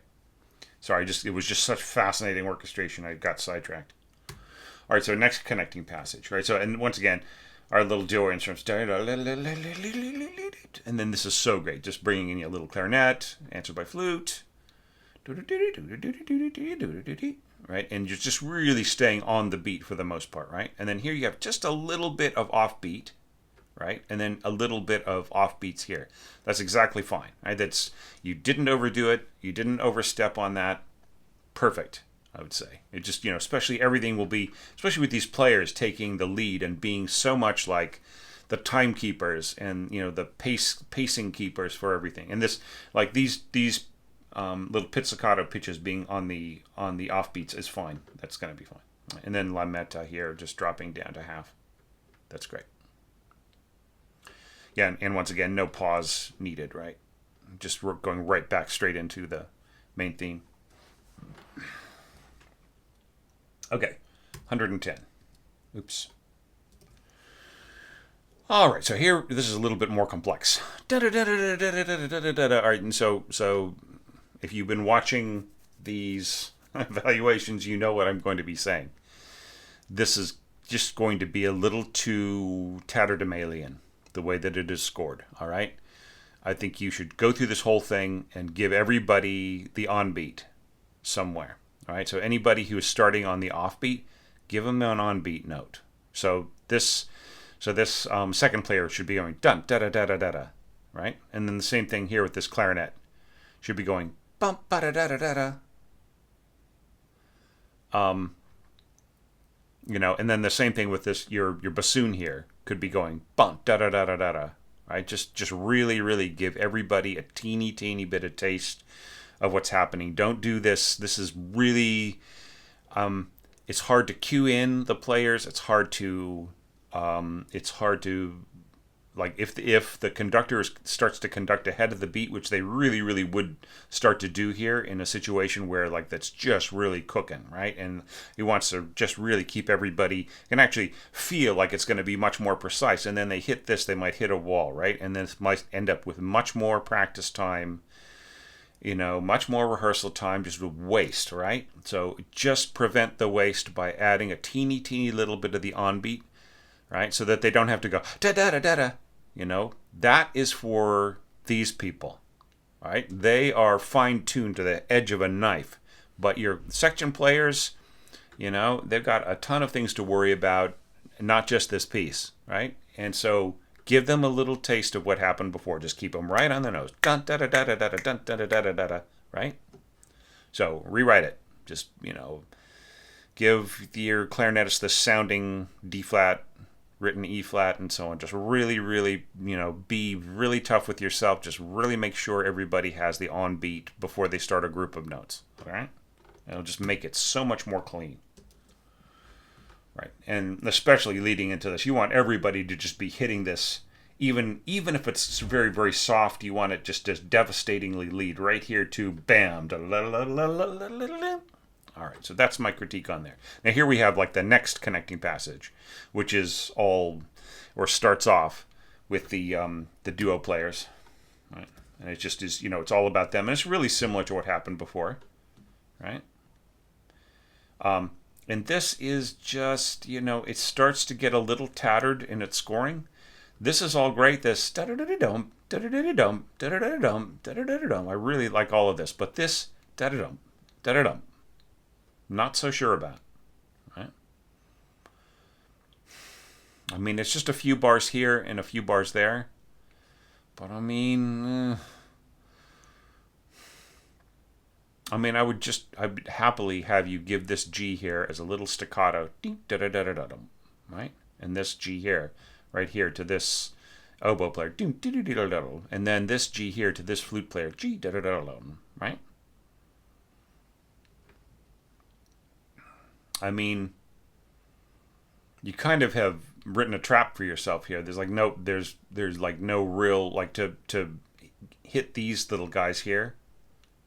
There's kind of, it doesn't really kind of work. I mean, you could have like maybe the B flat bump, dum.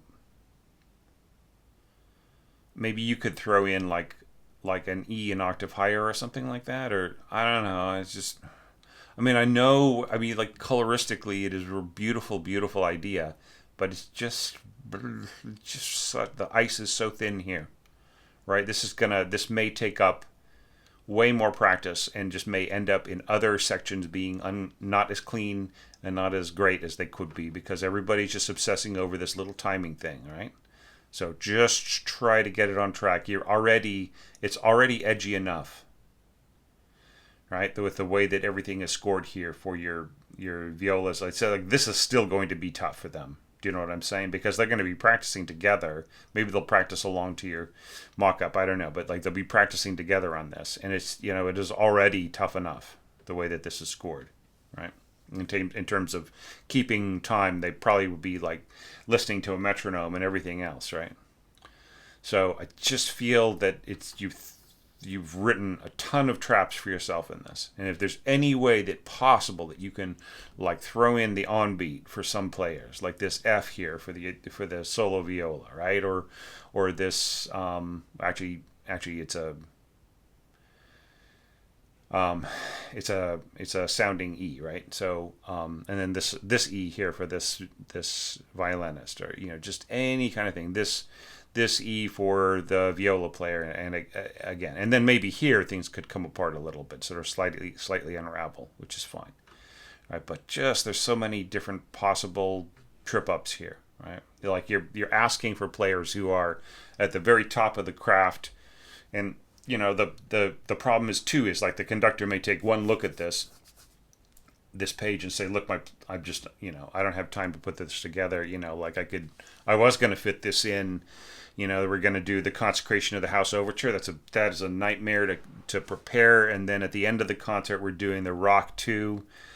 And like, I was going to put this, at the end of the first half of the concert, and but I just don't know if I have time to rehearse parts like this, right? So do you know what I'm saying? So it's just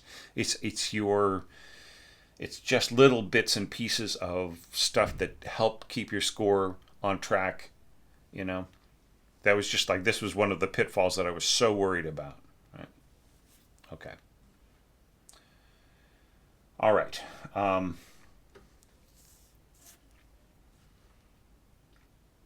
Okay, and that's that's it for that. So let's look at our episodes. Beethoven having an episode.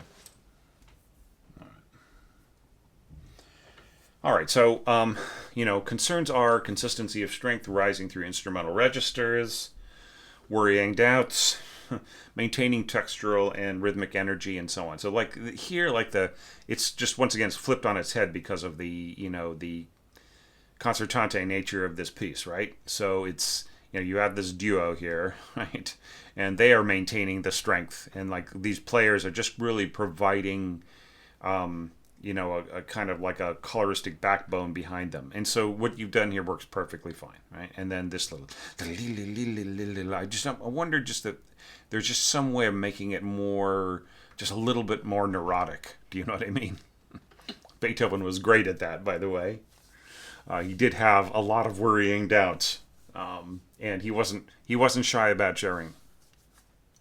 But this it's still very cool, though. That I do like the flow here in these other parts. Yeah, and then this, right, and then, and you really, really put in some insurance here, right, to just really make sure that everybody stays the heck out of the way, right? And then here you put on the muscle, right? Yeah, and I just almost feel like, I understand you want to leave out the strings here so that they don't get overwhelmed. I guess that's okay here. If you suddenly change your mind and you threw them in just to be inclusionary, it wouldn't bother me too much, or them, right? But all the same, this is nicely scored. I'm not so sure about, it really does get quite high here for your first clarinet and your first oboe player. This is going to be very piercing. This is going to be very, very thin and disappointing, I think. I think it would be better for you to go to... you've got enough power here with a duet flutes, with the strings here, with the piccolo on top, with all those overtones. I think you're better off just going to unison sounding D flat here. Okay? But otherwise, I really do like it a lot.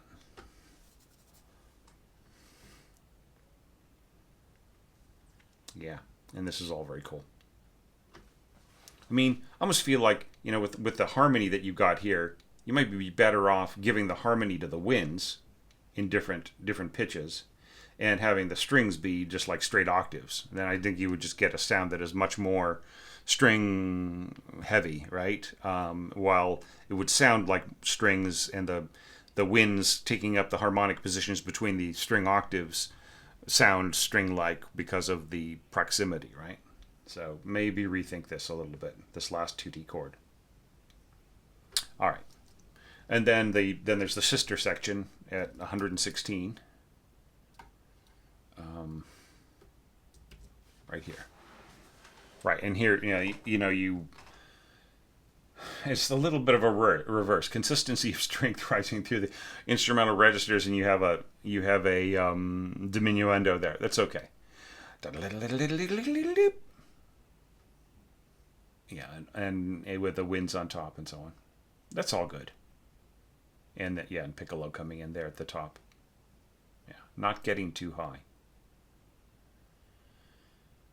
Yeah.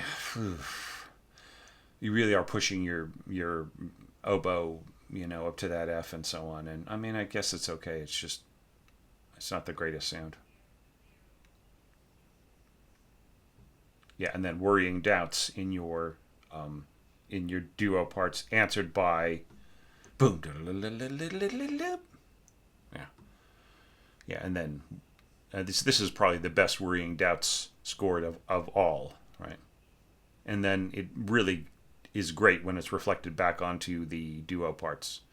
And then I almost wonder if you could have a crescendo here and everybody else just shut up and be soft, and then just have, forte subito, and then piano subito, that works here, right? And then maybe just come back in strong. These could just both be strong. And then once again, hold off on the crescendo. Right, it just is, especially if you're going to drop back and then push forward again here. Maybe you don't even need to do that. Do you know what I mean? But here, I think this is a place where you could just be inclusionary and push your players to triple F in front of. Well, not really in front. They'll get absorbed. You're being really careful about this, but I think there's places where you can compromise and just go ahead and just go nuts a little bit. Right. Put a little time. Right. And then back to our duo players, and we talked about this already. Okay. Now, there's nothing left but our wonderful little coda here at the end, which I felt was just so lovely. Right. This is some of the strongest scoring in the whole of the whole movement. I think you were on a roll, right? You just was sounding great. So this is excellent. The solo players with the clarinets. It's a great way of combining the colors without robbing the color out of your solo players, right? And then just a bassoon and viola here with the double basses. Just everything's so great. Clarinet, right there on top of the double basses, and then coming in first violin, sitting on that G string, being nice and fat, and then pushing forward here. Viola coming back in. It's just, people who can't hear it in your head, you can just go and hear it in the mock-up, right? Which actually I thought was pretty honest about the way this would work. Yeah, and then just that whole, just building forwards here. This is going to rob a little bit of color out of your, the flutes right in here. Just to be careful. You might not even need the flutes and the oboe, the first oboe here, right? It's a nice little bit of icing on top, right? But it is going to compete with what you got happening here. But this was nice. Da da da bum ba da da bum ba da da, and just really letting your solo players really have the take the lead here. And then this was so nicely scored here. Your winds, strings, and brass just in this gap.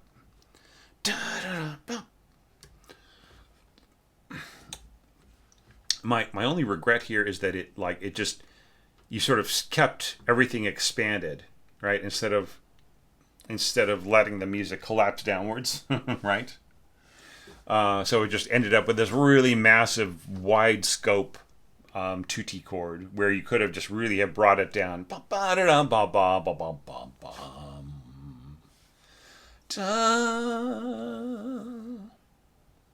Cadenza. Da da da da da da da da da da da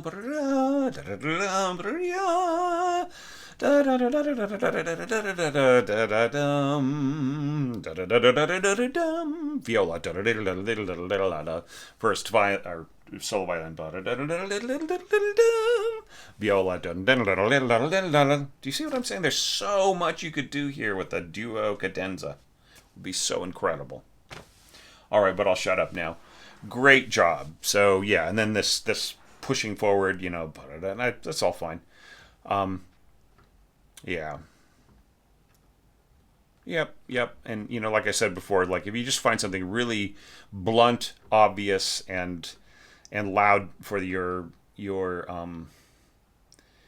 duo players to do, even if it's just like playing unison along with the other instruments, or just like maybe supporting the piccolo, or just any kind of thing, just keep them in the game so that they'll finish on the last note. And just one of the great things about writing a piece for solo instrument and orchestra, or in this case duo instruments and orchestra, is to be able to hand them a standing ovation. Do you know what I mean? like at that last note when it all comes to an end and it's just so incredible or absurd or whatever. And you just knock the audience off its socks, and they jump to their feet and they start clapping. It doesn't have to be one of these things where, the player takes a bow and they go off stage, and then people feel obligated to stand because, boy, I'm just really going to make a statement here that I love this person, and then other people start to stand, and by the third curtain call, everybody's standing, right? You want to score it so that, God damn it, everybody jumps to their feet. There's no question. Everybody knows that these people did a great job. The orchestra did a great job. At the very least, the conductor should be covered with praise for having programmed it, right? That's what you want at the end of your concerto, right? So give them the opportunity to really make the case all the way to the very last note. That's my advice here. And with that, I'm very happy that I was able to get through this whole thing in one session. And I started off in the morning. Now it's sort of midday-ish, and I took a little break between the two while the intermission was happening, and took a little nap. And now I'm finishing this up, and I'm going to go shopping now. And I just feel really, really good about this score, and especially just kind of going into the end of this delayed challenge with all these great scores. So I just, want to thank you so much, Dean, for your patience and your support. You have just been, you've always been one of the kindest and nicest people involved with these challenges and just involved in the community. You've just really been super, and I just really appreciate you giving me the time I needed to get through all this. And and wow, what a phenomenal effort that you put into this, and what a great concept of making this into a piece for couple of crazy string players and an orchestra. And like I said, I think you just absolutely have a chance. Maybe just fix up this second movement and some of those changes that that might, whether they seem useful to you or not, and so on. I think they could be good. And just throw in a couple more pitches on your timpani. And don't forget, like, you can even like in this period that things were in, people could hand crank a little bit on top of the timpani and change a D to a D flat. That wouldn't be out of the question, right? And of course, it'll be played on modern timpani, not those old jobs. Like I remember seeing a timpani where you would actually turn the timpani and it would change the tension. You just rotate it slightly, one direction or the other. I think clockwise was to increase the to make the pitch go up, and counterclockwise to make it go down. So I think it's okay to score a couple more pitches and even maybe change one of them around, so you just have a little bit more impact, especially in this second movement. All right. So yeah, just fantastic work. And you know what, everybody who's been watching this long, please tell Dean what you think about this piece. Give him your best. And Dean, if you can check in with some of the other scores, especially in this last batch here, November, December, and so on. And let the other participants know what you think. I think that would all be fantastic. Okay. So thanks, everybody. Thanks again, Dean. And we'll be back tomorrow, hopefully, if I can just keep everything on schedule. And we'll hear a little bit more in the next intermission about slurred tremolos. I know that's a really, really obscure topic, but there's something very cool about it, right? It's something that I have not had to use, but who knows? Maybe me mentioning it will start a new thing, and it'll be very artistically valid. We'll see. All right. See you guys tomorrow.